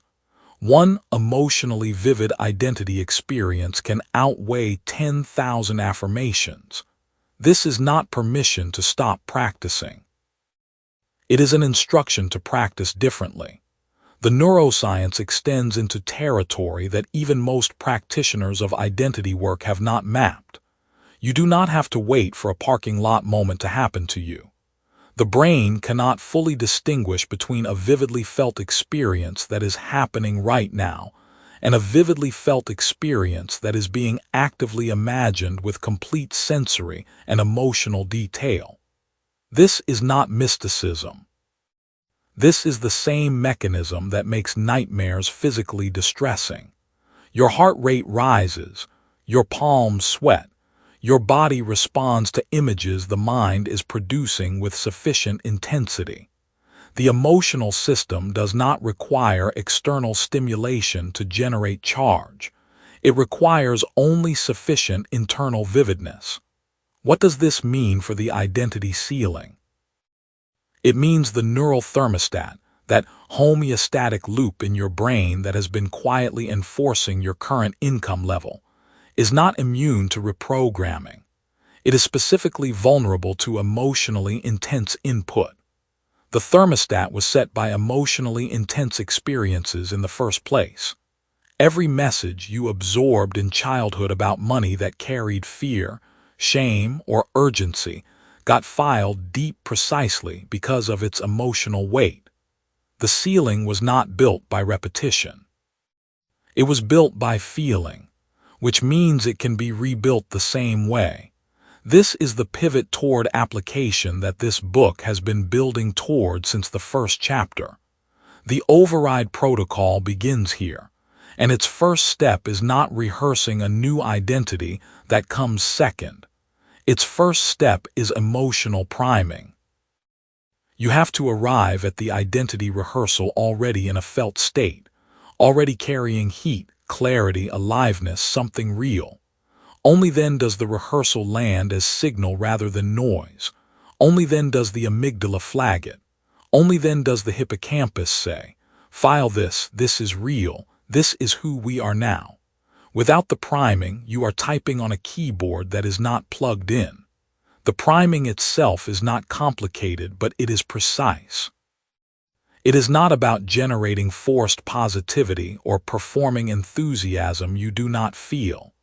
It is about accessing genuine emotional states through deliberate recall and sensory construction. You use memory as fuel. You locate moments in your own history when you were certain, when you surprised yourself, when something worked that you did not think would work. You sit with those memories not as nostalgia but as voltage. You let them generate physical sensation, and when the charge is present, you step into the identity rehearsal. That sequence changes everything. Emotion first, then identity, not the other way around. Most people who try this work reverse the order. They rehearse the identity hoping the emotion will follow. Sometimes it does. More often, the practice stays flat and the brain stays unimpressed. Flip the sequence and you give the brain what it is actually designed to respond to. Felt experience arriving first, cognitive content carried inside it. Before long, we will get to a point about discipline and repetition in building new financial behavior that cuts across the standard story. When that point settles, it alters how you act every single day. But right now, the question to stay with is this: how many times have you practiced believing something new without first giving your nervous system a reason to believe the practice was real? The brain is not counting your repetitions. It is reading your charge. The activation key was never volume. It was always intensity. And now that you have it, the question is not whether you can use it. The question is what identity, felt fully, repeated with charge, you are ready to make permanent. Chapter 9. The brain cannot tell rich from rehearsed. Rehearsing wealth is more powerful than earning it.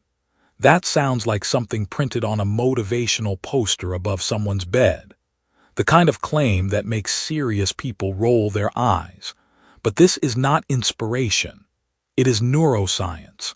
And once you understand what happens inside the brain during vivid mental rehearsal, you will never again treat visualization as a soft exercise for dreamers.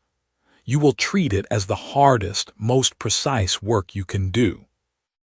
Here is the question that should be sitting in your mind right now. If rehearsal and reality produce the same neural encoding, why do most people who try visualization see no results? That is not a question to wave away. It deserves a real answer. This chapter has one, but first, you need to understand the mechanism. Without the mechanism, the practice is just daydreaming with ambition. With the mechanism, it becomes something else entirely. It becomes installation. The previous chapter left you holding something specific. The question of what identity, felt fully and repeated with charge, you are ready to make permanent. That question was not rhetorical. Your brain was already working on it, even if you did not notice. Brains process what feels unresolved. And the identity question is the most unresolved thing most people carry. Not a career question, not a money question, an identity question dressed up as both. Bring to mind the person you were back then, 3 years ago, as it really was. Not the version of the story you tell at dinner.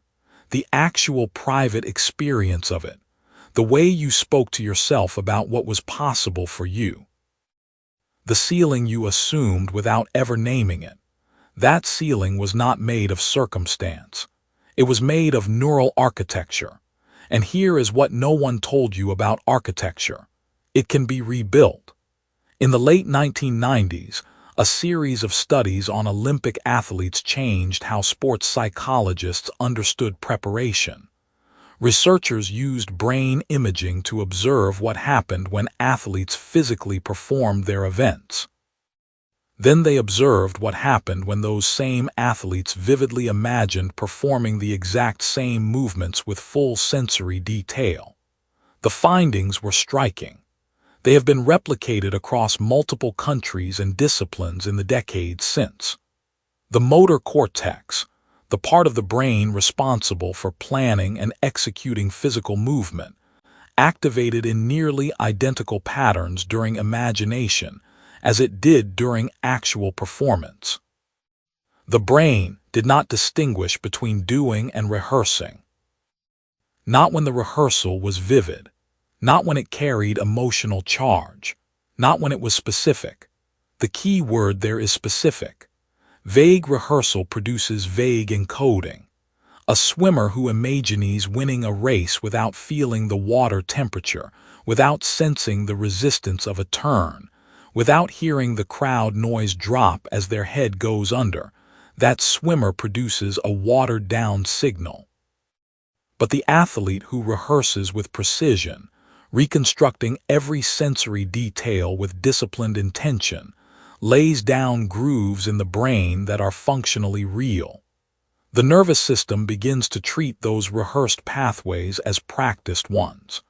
Confidence builds on a foundation of repetition, and the repetition does not have to be physical to count. Now apply that framework directly to your financial identity. The brain's homeostatic identity loop, the neural thermostat that previous chapters named as the villain in your financial story, does not distinguish between what you have done and what you have practiced feeling. It responds to pattern, it responds to repetition, it responds to charge. That means the thermostat can be reset not only by lived experience but by rehearsed experience, provided the rehearsal meets three conditions: vividness, emotional intensity, repetition with consistency. Most people who attempt visualization fail on all three. They imagine vague scenes of success. They do it once or twice and notice nothing changes. They feel slightly foolish and stop. But that failure is not evidence that the technique does not work. It is evidence of poor installation.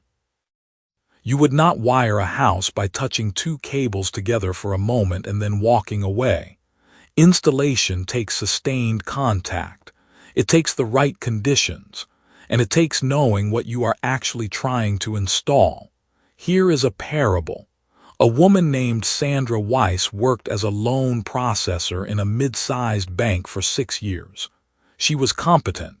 She was respected. She made $52,000 a year, and she had made approximately that much for the last 4 years in a row, with cost of living adjustments so small they barely showed up in her account. She attended a weekend workshop on financial psychology. She came away with one assigned practice. Every morning before she opened her laptop, she was to spend 10 minutes inhabiting, not imagining, inhabiting the internal experience of someone who managed a department, made decisions that affected a team, and earned accordingly. Not picturing a title, not visualizing a number on a screen, feeling the texture of that identity, the weight of it, the ease of it, the way that version of herself moved through a conversation differently. Sandra did this for 11 weeks. She did not look for external results. She focused only on the internal quality of the rehearsal. In week 12, she proposed a restructuring of her team's workflow to her regional director. Unprompted, with a clarity she later said surprised even her. Within 8 months, she was managing a team of 6. Her income had increased by 31%. She did not get lucky. The rehearsal changed the signal her behavior was sending before she consciously knew it had changed. What actually happened to Sandra was not magic. The repeated installation shifted what felt natural to her. When she sat across from her regional director, she was not performing confidence she had borrowed. She was expressing a pattern her brain had already rehearsed hundreds of times. Her nervous system recognized the territory. Her thermostat had been reset incrementally, degree by degree, through deliberate daily practice. The identity ceiling had not been blasted through. It had been raised so slowly and so consistently that her behavior adjusted without triggering the sabotage response that follows a sudden leap. That is the piece most people miss. The homeostatic loop is not defeated by force. It is outpaced by consistency. And this is where the open loop you have been holding since the start of this chapter finally closes. Why do most people who try visualization see no results? Because they rehearse outcomes, not identities. They picture the car, the house, the account balance. They do not practice the felt sense of being the person for whom those things are simply the natural consequence of who they are. Outcome rehearsal is a wish. Identity rehearsal is installation. The brain encodes what you practice feeling, not what you hope to receive. That distinction is the entire mechanism.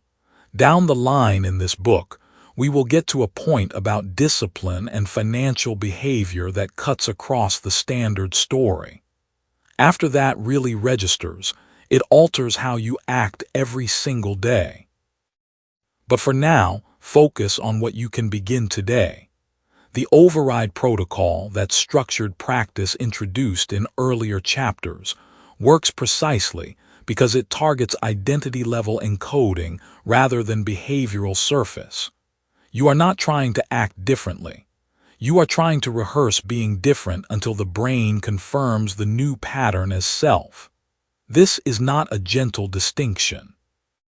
It is the entire difference between white-knuckling better habits and finding that better habits simply feel like what you do.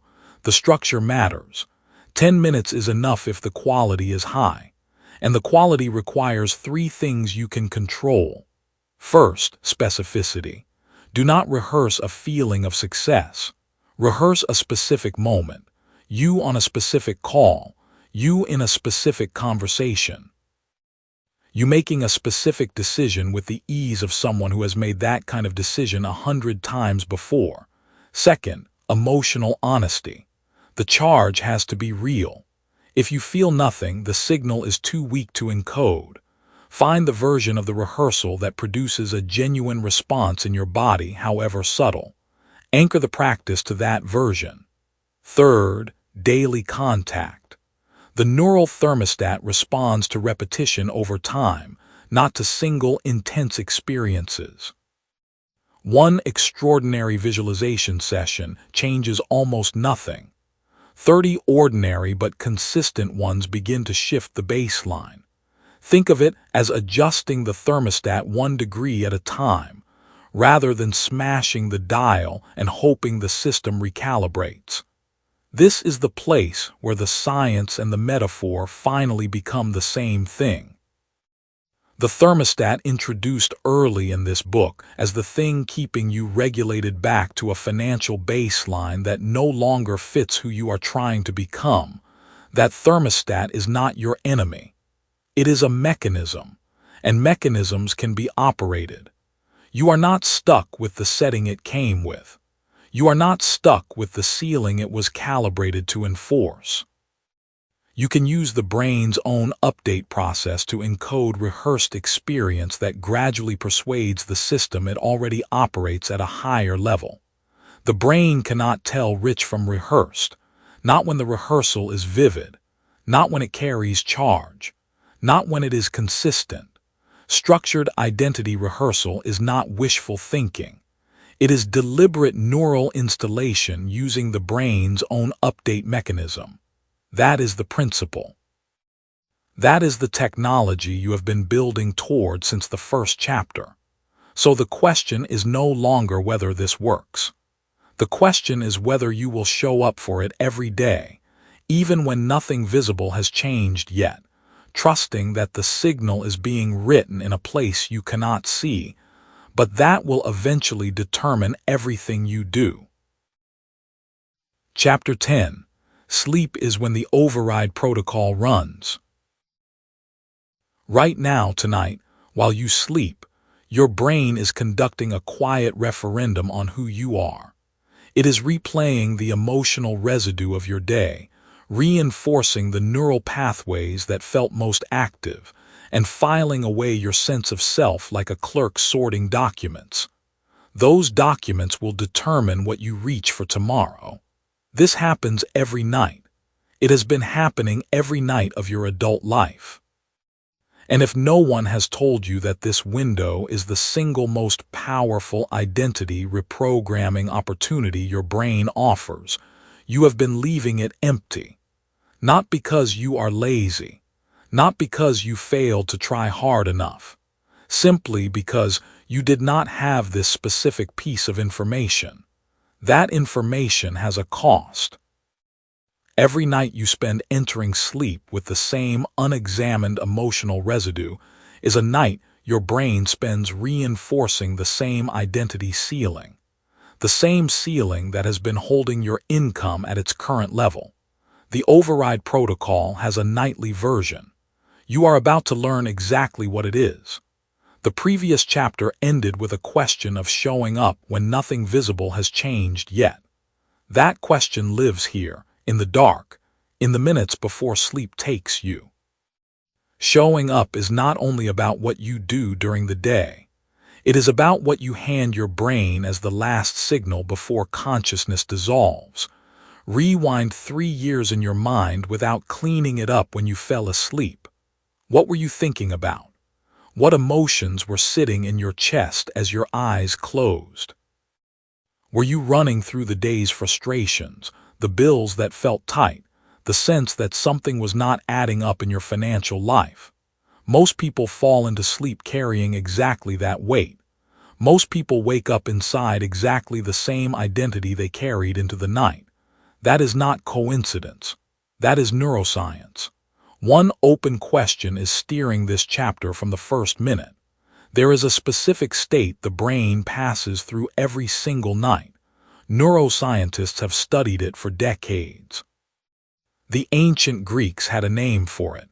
Every human being enters it without exception.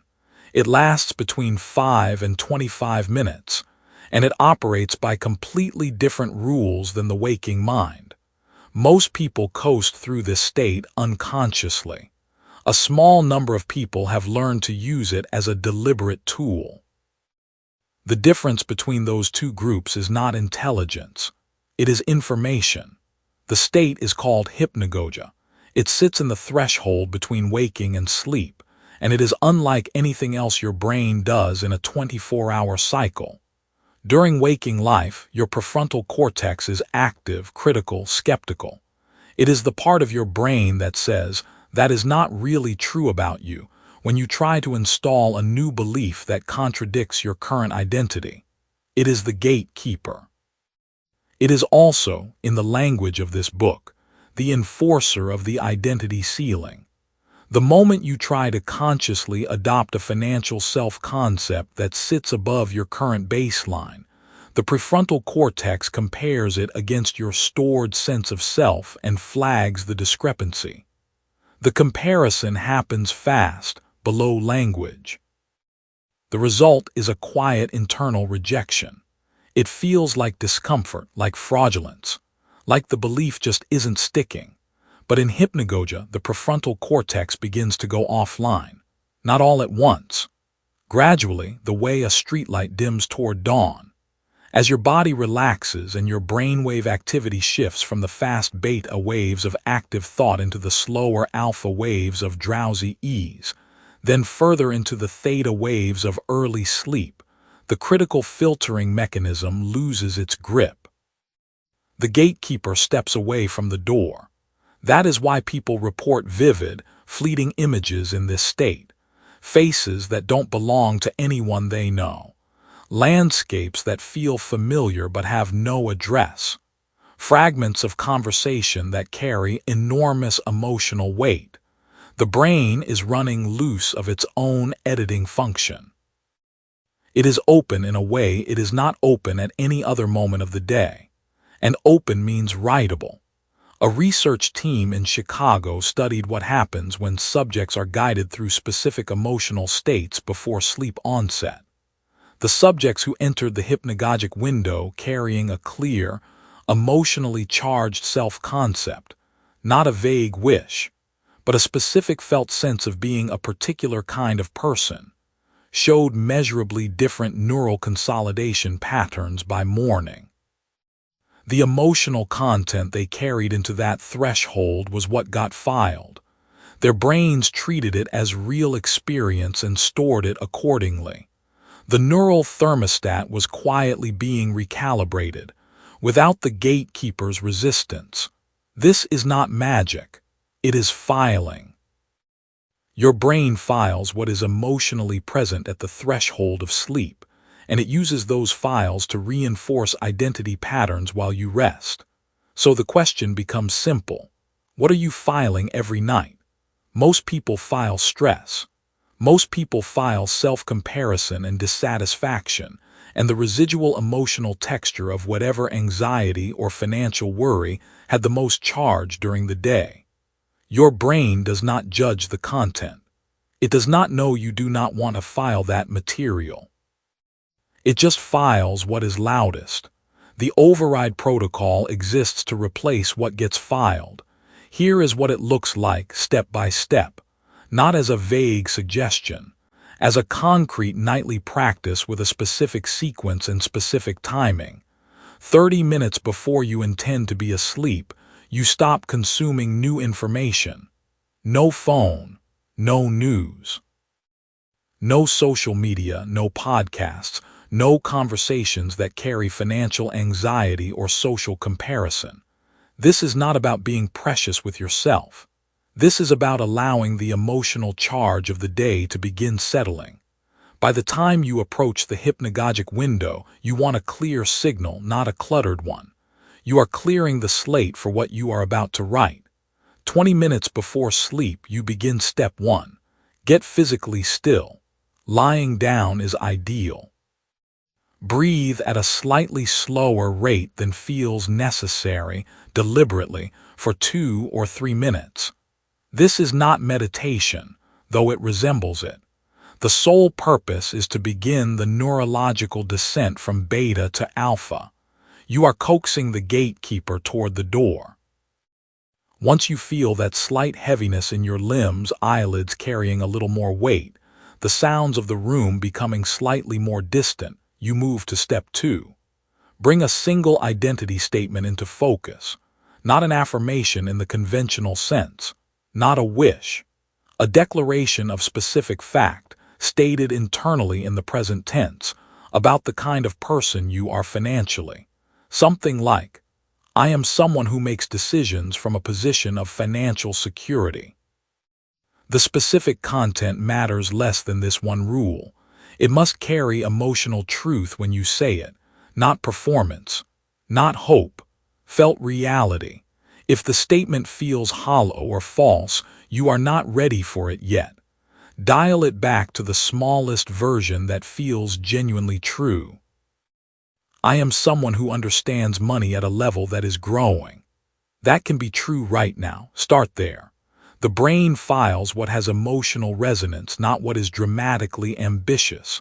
Hold that statement. Let it fill whatever mental space is available, not force. Gentle repetition, the way you might hum a song already playing somewhere in the back of your head. Step 3 begins when consciousness starts to soften. This is the moment. The images may start to flicker. Thoughts may carry a slightly dreamlike quality. When you feel that loosening, that dissolving of the critical inner voice, you let the identity statement become not a thought but a feeling. You feel what it feels like to be that person. Not vividly, not cinematically. Quietly. Just the emotional texture of being someone who has already crossed the threshold you are working toward. That is the signal your brain will file. That is the content that goes into the night's neural consolidation process. That is what the gatekeeper cannot intercept, because by the time this signal is being written, the gatekeeper is already halfway out the door. Done consistently, this is how the neural thermostat gets recalibrated. Without the struggle that comes from trying to force new beliefs through the resistant waking mind, the waking mind fights. The hypnagogic state accepts. You are not overcoming resistance. You are going around it at the one window in the day when the path is open. Now close the open loop. The state has a name. Hypnagogia. The window lasts between 5 and 25 minutes every single night, for every single person, without exception. You enter it whether you use it or not. Up until now, you entered it carrying the emotional residue of a day spent inside your current identity. Starting tonight, you can enter it carrying the signal of the identity you are encoding. One requires nothing from you except the absence of intention. The other requires only 20 minutes of deliberate practice. This is where consistency becomes sacred, not aspirational. Because each night you run the protocol, you are not just having a good evening. You are compounding the signal. The brain responds to repetition the way water responds to a path in rock. Each pass deepens the channel. Each night of filing the same emotionally resonant identity statement makes the neural pathway marginally more established, more automatic, more the default around which your behavior begins to organize. The thermostat that once held your income at a ceiling does not get replaced in a single dramatic moment. It gets recalibrated over a series of quiet nights.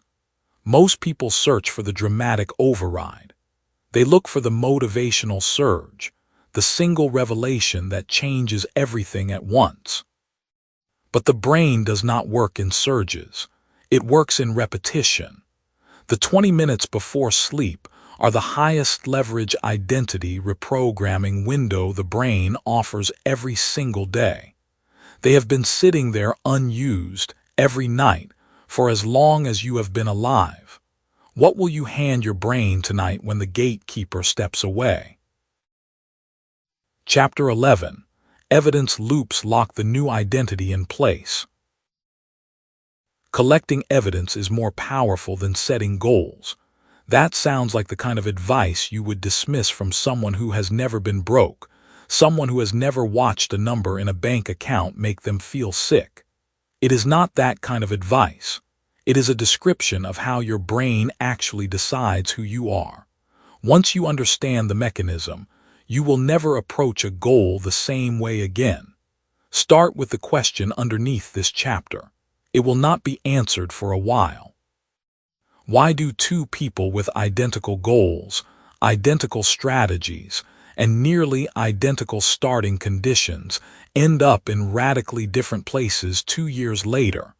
Not because one worked harder, not because one got luckier. The answer sits inside a loop you have been running your whole life without knowing it had a name. That loop is about to become your most deliberate tool. You already know what a thermostat does. You have heard this metaphor before, back when it felt like a problem. The neural thermostat set to a certain income, a certain class of life, a certain version of you. The thermostat read your identity and kept returning the temperature to whatever felt normal. Money arrived and leaked out. Opportunity knocked and you hesitated long enough for it to walk away. Not because you were weak, because your brain was doing exactly what it was built to do, protect the version of you it recognized. But here is what changes everything in this chapter. The thermostat does not only read who you are, it reads who the evidence says you are, and evidence can be constructed. Go back to the person you were back then 3 years ago as it really was, not in a sentimental way, in a precise way. What number would have felt unreachable? What type of conversation would have made your throat tighten?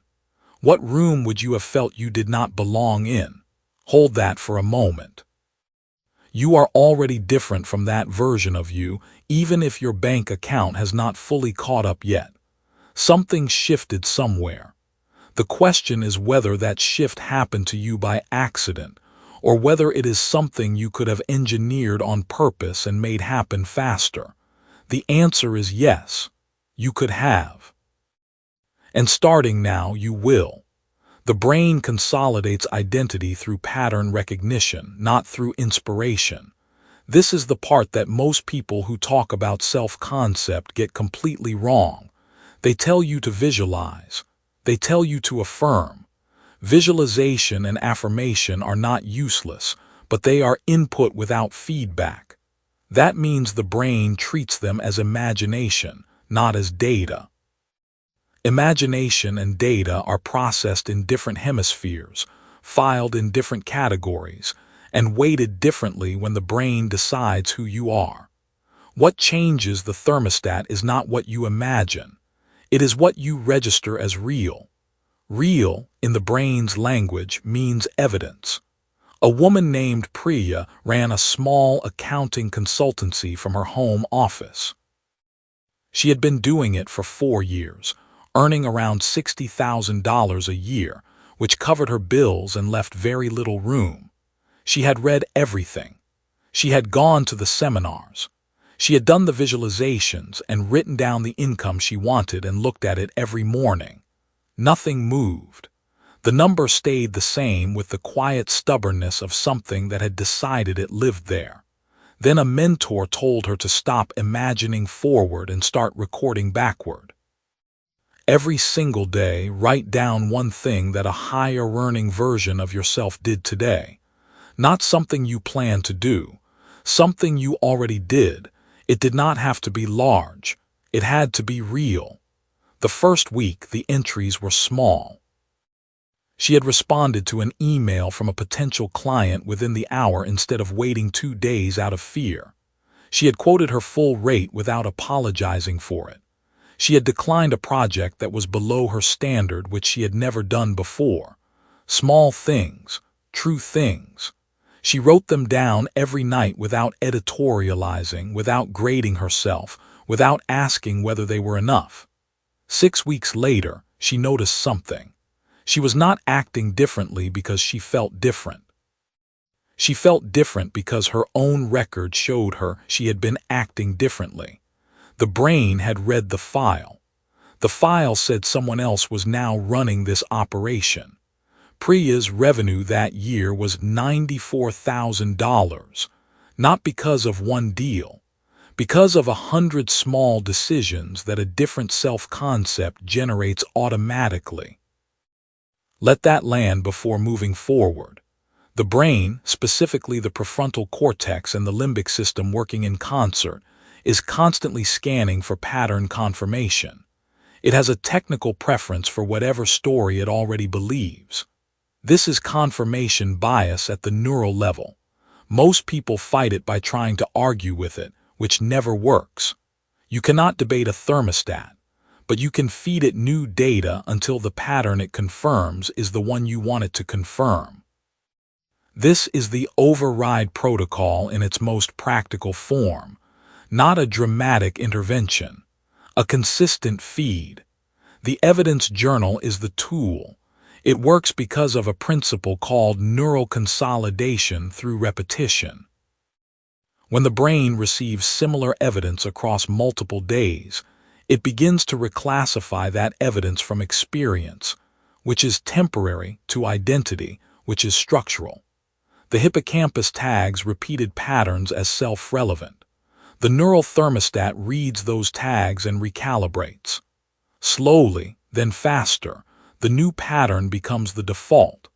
The old identity ceiling loses its grip not because you tore it down in one moment of dramatic breakthrough. It loses its grip because you quietly showed your brain every single day that someone else lives here now. Here is the counterintuitive part. The evidence does not have to be large to be effective. It has to be consistent and real. A single conversation where you held your price matters more to your neural thermostat than a month of visualization. One moment where you introduced yourself with the title you have been afraid to claim lands harder in your identity file than 100 mornings of affirmation. Not because the small thing is dramatic, because it is true. And this is the answer to the open loop from the beginning of this chapter. Two people with identical goals and strategies end up in different places because one of them was accidentally collecting evidence that matched their new identity, while the other was collecting evidence that confirmed the old one. The one who succeeded was not more disciplined in a general sense. They were more consistent at noticing what they were already doing right and letting that noticing reshape how they saw themselves. The brain raises the thermostat when it sees consistent evidence. That is the mechanism. The evidence you collect does not have to have arrived by accident. You can manufacture it deliberately. The brain cannot tell the difference because it does not grade evidence by how impressively it arrived. It grades it by whether it fits the pattern, whether it is real, and whether it keeps appearing. This is the week you begin. Here is the micro-challenge. It is specific enough that you can start tonight. For 7 consecutive days before you sleep, write down 3 pieces of evidence that the higher-earning version of you showed up today. They do not need to be financial. They need to be behavioral. Did you protect your time from something that would have swallowed it? Did you speak about your work with less apology than usual? Did you make a decision that cost you comfort in the short term because the longer view required it? Did you hold a boundary, quote a number, take up space in a room, ask a question you used to be afraid to ask? Any of these count. All of these count. Do not write aspirations in this journal. Do not write what you hope to do. Write what you did. Past tense. Completed action. The brain responds to the done, not the planned. What you feed the gatekeeper tonight, that question from the end of the last chapter, is exactly this. Before your prefrontal cortex quiets and the deeper patterns have room to solidify, you hand your brain a record of who you were today. 3 true things, 3 moments of evidence. The thermostat reads the file. The file is a person who earns more, decides better, and occupies a larger version of their own life. Do this for 7 days and something will feel different by day 5. Not because of magic, because the brain is efficient. It does not need 30 days to begin updating a pattern when the evidence is clean and consistent. It needs enough repetition to cross the threshold between experience and identity. 7 days of deliberate, specific, real evidence can carry you to that threshold. A little later, we arrive at an argument about motivation that cuts across the standard story. Once that becomes real to you, it alters how you act every single morning. But that is ahead of you. Right now, the only thing that matters is this. You have been waiting for the big moment. The breakthrough deal, the mentor who finally believes in you, the single decision that makes everything make sense. Those moments do exist, but they do not create a new identity. They confirm one that already exists in the file your brain has been reading for years. You change the file first. The moment follows. 3 things tonight. True things. Things that the version of you who earns what you want to earn would have done and that you already did. The thermostat does not reset in a flash of inspiration. It resets 1 degree at a time, through evidence, until the ceiling you were born into becomes the floor you stand on. Chapter 12. The thermostat now works in your direction. There is a moment that repeats across every culture that has ever raised a generation of builders. A person spends years clawing toward something higher than where they started. They get close. And then, as if some invisible hand reaches down, they are pulled back to exactly where they began. The ancients noticed it. Every tradition of wisdom that has survived long enough to be passed down has some name for this force. The invisible ceiling. The return. The contraction. It was not considered weakness. It was considered the central riddle of a human life. The question was never whether the force existed. The question was whether it could be turned. You have spent the chapters of this book learning that it can. What this chapter will show you is what happens after it turns. Because the same mechanism that kept you down is now the mechanism that holds you up. Understanding that flip, feeling it fully, is the difference between someone who grows and someone who compounds. 1 degree at a time. That is how the chapter before this one ended. The ceiling becomes the floor, not through a single dramatic moment, but through the slow accumulation of evidence, until your nervous system accepts the new height as home. Now this chapter keeps circling 1 question in this chapter. Sit with it for a moment before the answer comes.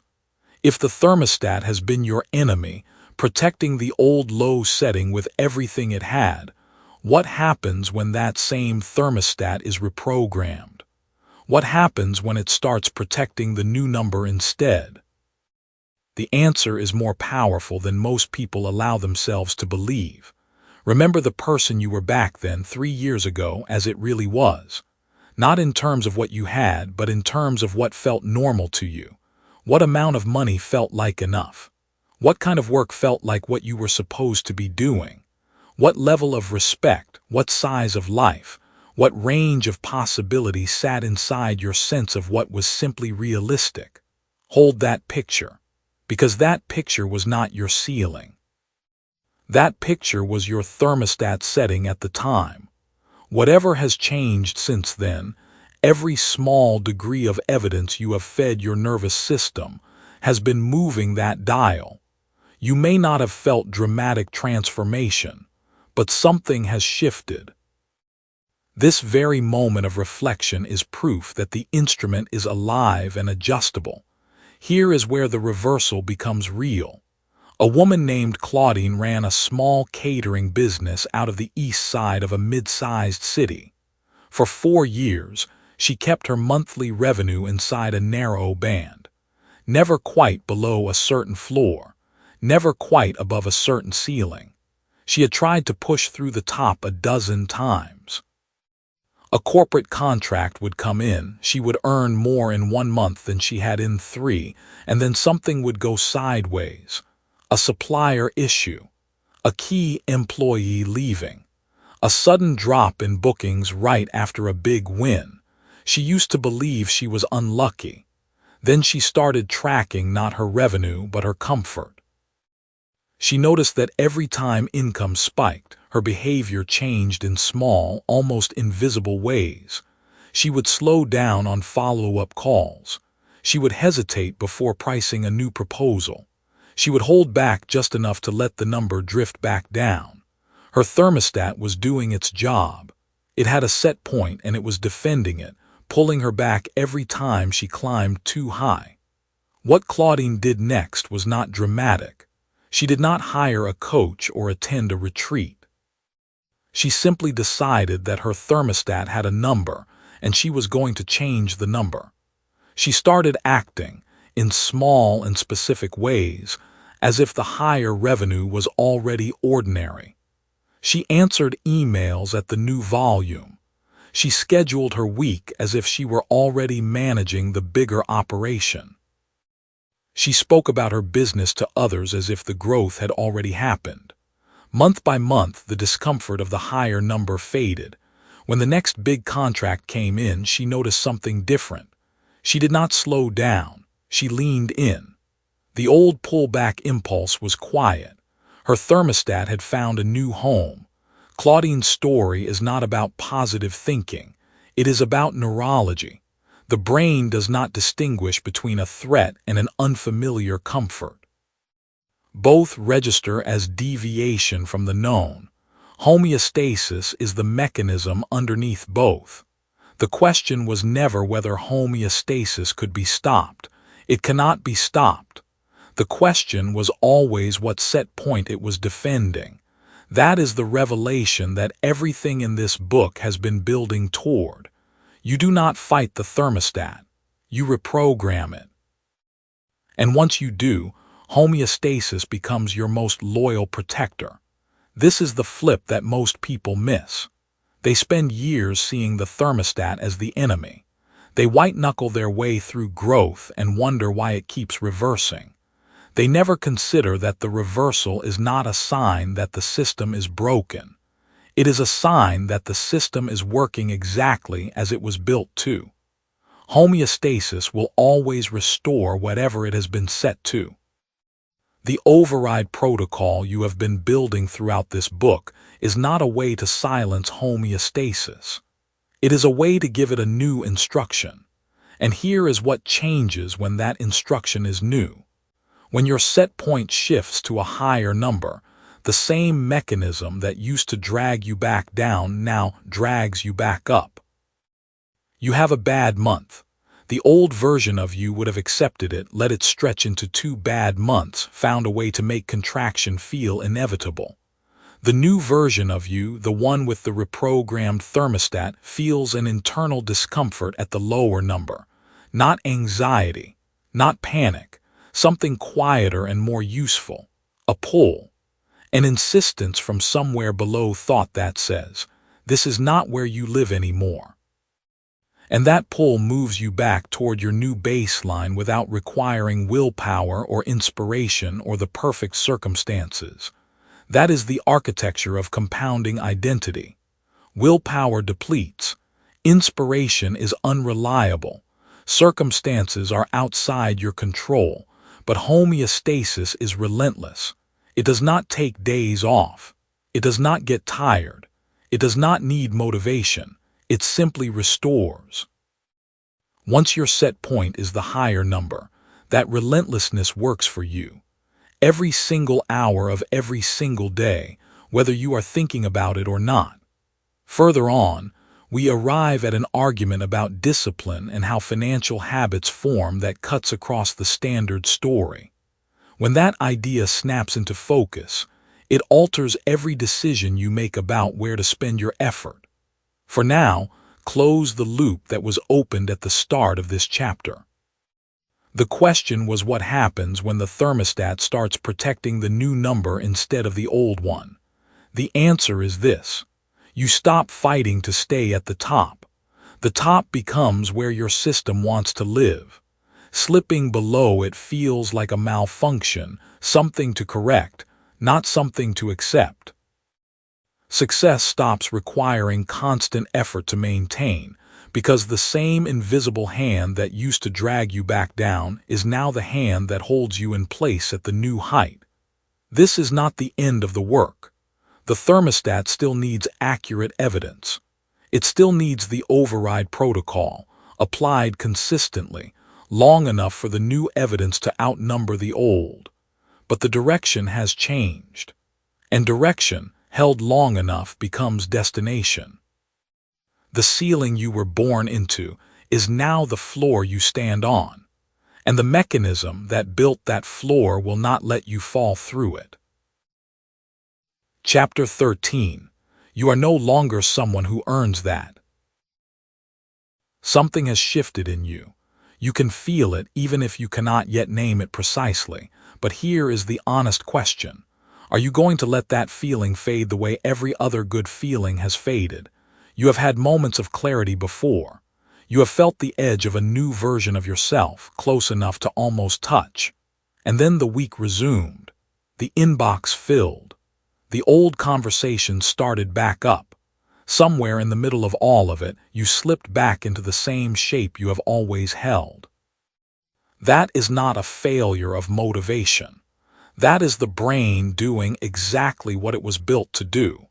But now you know what the mechanism is. And knowing the mechanism means you can use it instead of being used by it.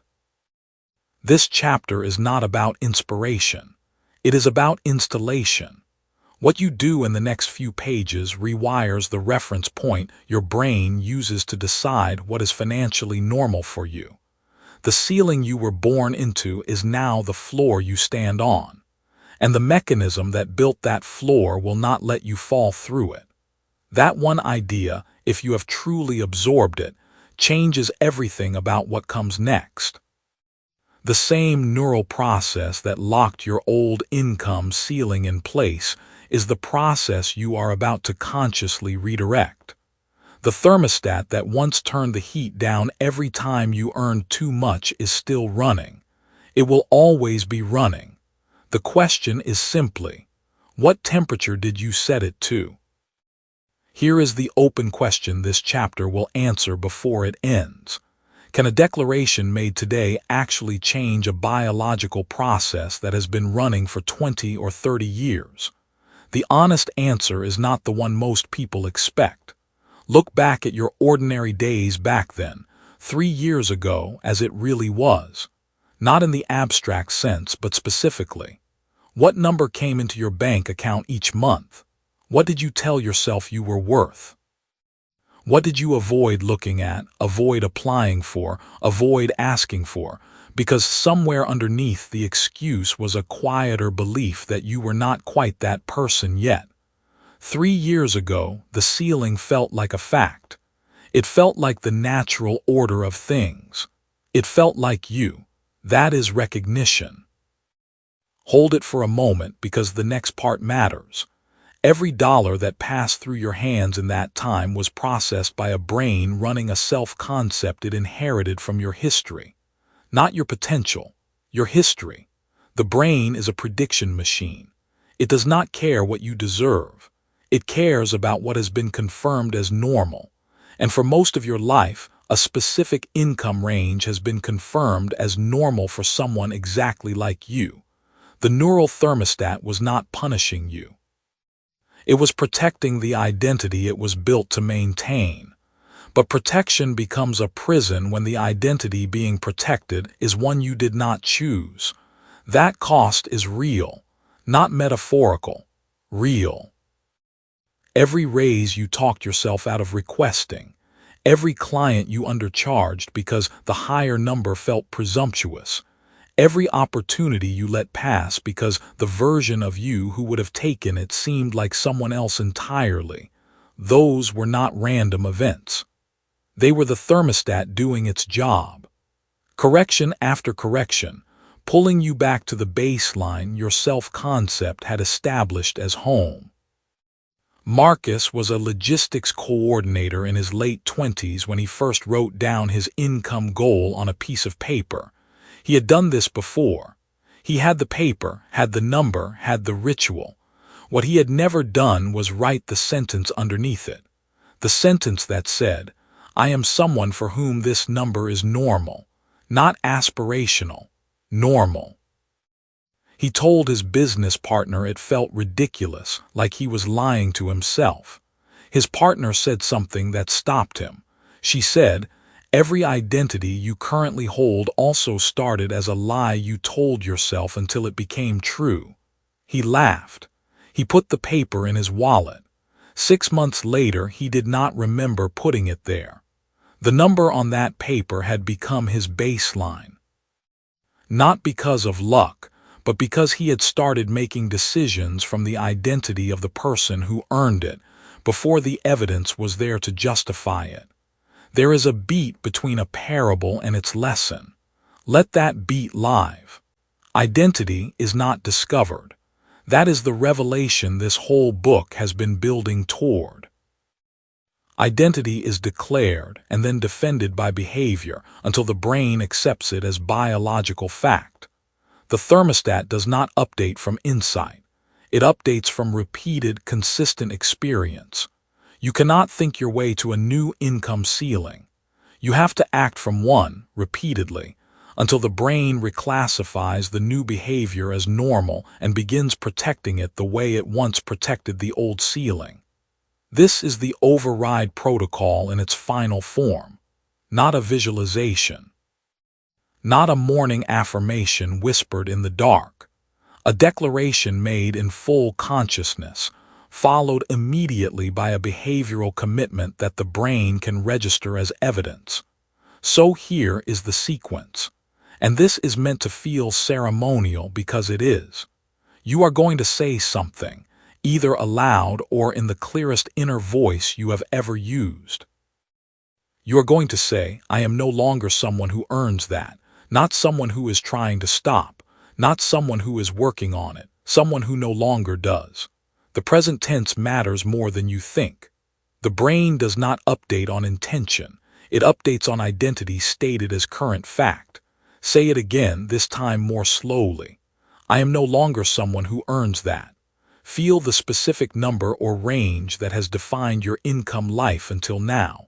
Name it in your mind. Let it sit beside that declaration. Notice that the declaration does not fight the old number. It simply renders it past tense. Now the second part. The brain needs a replacement reference point, not just a removal. So you are going to state what you are instead. Not what you hope to be. What you are starting now in the present tense. You are someone for whom a specific new number is unremarkable, ordinary, expected. Not thrilling, not desperate, just normal. Pick the number that sits just past the edge of where you have convinced yourself you belong. The number that makes you feel slightly unqualified. That discomfort is not a signal to retreat. It is the sound of the thermostat recalibrating. You are someone for whom that number is simply Tuesday. The open loop from earlier in this chapter is closing now. Can a single declaration change 20 or 30 years of neural conditioning? No, one declaration cannot. But one declaration, followed by one decision made from that new identity, and then another decision, and then another until the brain has enough evidence to reclassify the pattern as self, yes. That sequence can. That sequence is the entire mechanism this book has been describing from every angle. The declaration is not magic. It is the starting gate. What runs after it is everything. Your behaviors from this point forward are not experiments. They are testimony. Every time you price your work at the rate the new identity would charge, you are filing evidence with the brain's pattern recognition system. Every time you decline something the old ceiling would have accepted, you are filing evidence. Every time you hold a boundary around your time or your money that the previous version of you would have let slide, you are filing evidence. The thermostat reads all of it. Over weeks and months of consistent behavioral testimony, it recalibrates.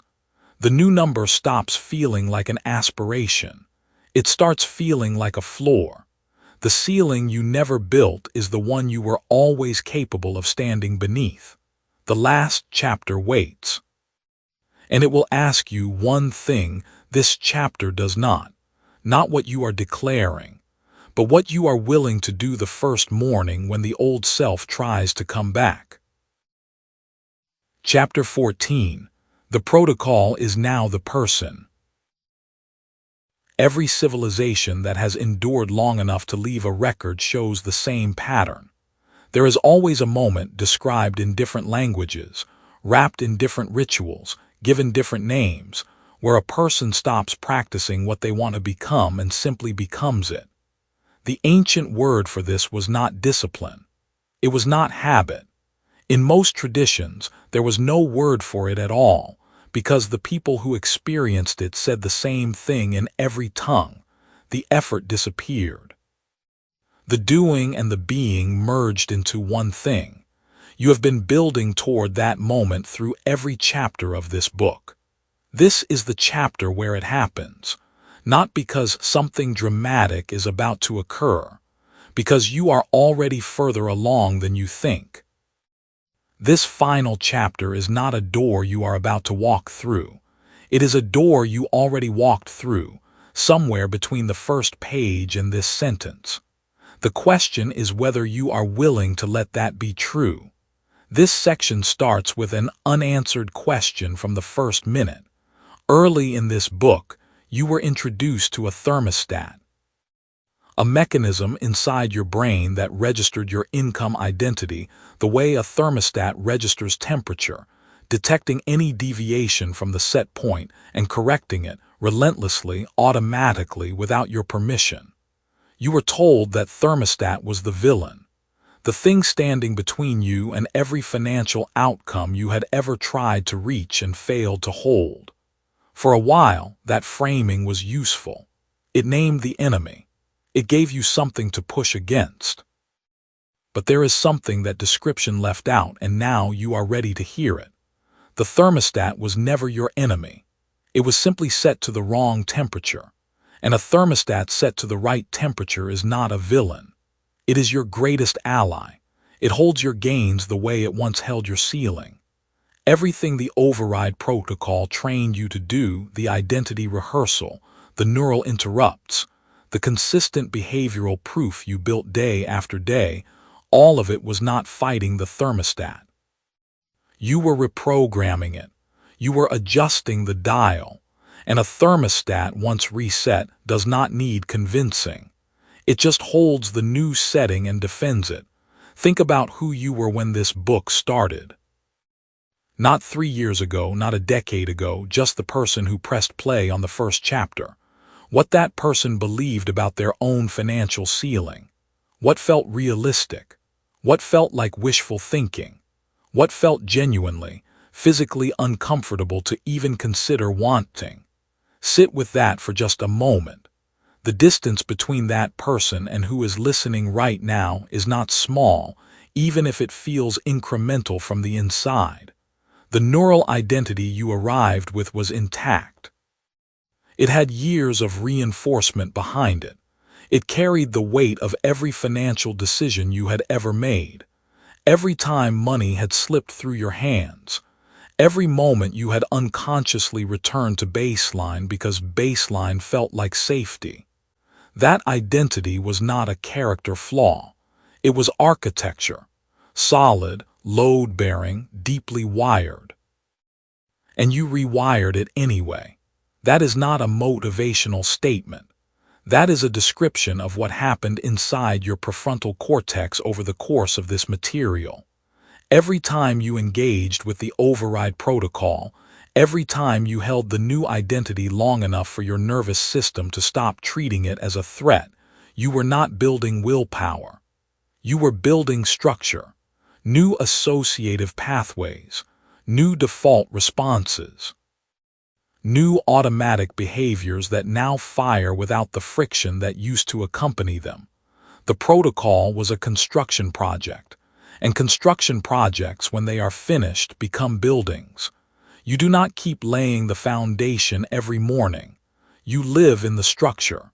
This is the thing most people miss about identity work. It is worth saying plainly.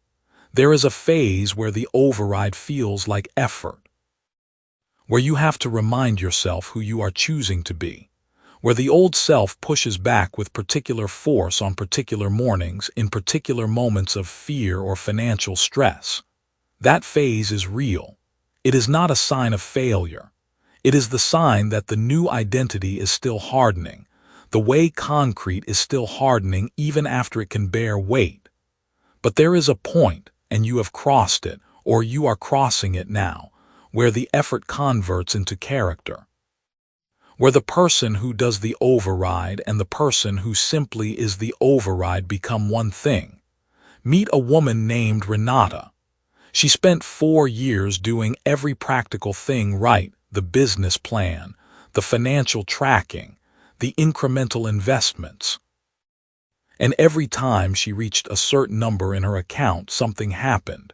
A decision that seemed reasonable at the time, a cost that seemed unavoidable, an opportunity that turned out to be a drain. She came to understand eventually that the decisions were not bad luck. They were her identity making corrections, her internal set point treating the surplus as an error. She did not fight herself about it. She did something more precise. She spent 90 days rehearsing the emotional experience of holding that number, not spending it, not explaining it away, just letting it exist as normal. On the 91st day, she noticed she had stopped rehearsing. She was not reminding herself to feel comfortable with the number. She simply felt comfortable with the number. The thermostat had moved, not through force, through repetition until it became fact. That is the mechanism. Renata did not transform. She did not unlock something. She simply held the new identity long enough that it stopped feeling new. What you do from this point forward is not maintenance of the override. It is expression of the person you became through it. There is a difference, and that difference matters. Maintenance implies the old self is still waiting to reclaim the territory. Expression implies the territory has changed ownership permanently.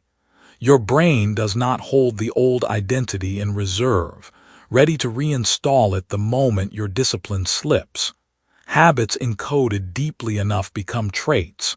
Traits are not things you do. They are things you are. The work is complete. Not because you have arrived at some final destination, but because the doer and the destination have merged. Close your eyes for a moment if you are somewhere you can do that safely. Picture 12 months from now, not the goals, not the number in the account, not the title, not the object you have been associating with success. Picture the ordinary morning, the way you wake up, the first thought you have about money. Notice it is not a thought laced with dread or scarcity. Notice the low-level static of financial anxiety. The background noise of every day is gone. It is quieter than that, more matter of fact. You make a decision about money in the first hour of that morning. The decision is not negotiated. It is simply the kind of decision that person makes automatically, the way a person who has always been comfortable with money makes it, because that is who you are now. The income is not a surprise. It is not something you are waiting to feel worthy of. It fits. The way a coat fits when it was made for your shoulders. No adjusting, no tugging at the hem. You wear it like yours because it is yours. The override is not something you do anymore. It is something you did. Past tense. The result is present tense. The result is you today, listening to the last sentence of the last chapter of a book that began by telling you your identity was the ceiling. It ends by telling you the ceiling is gone. Because the person who had it no longer lives here.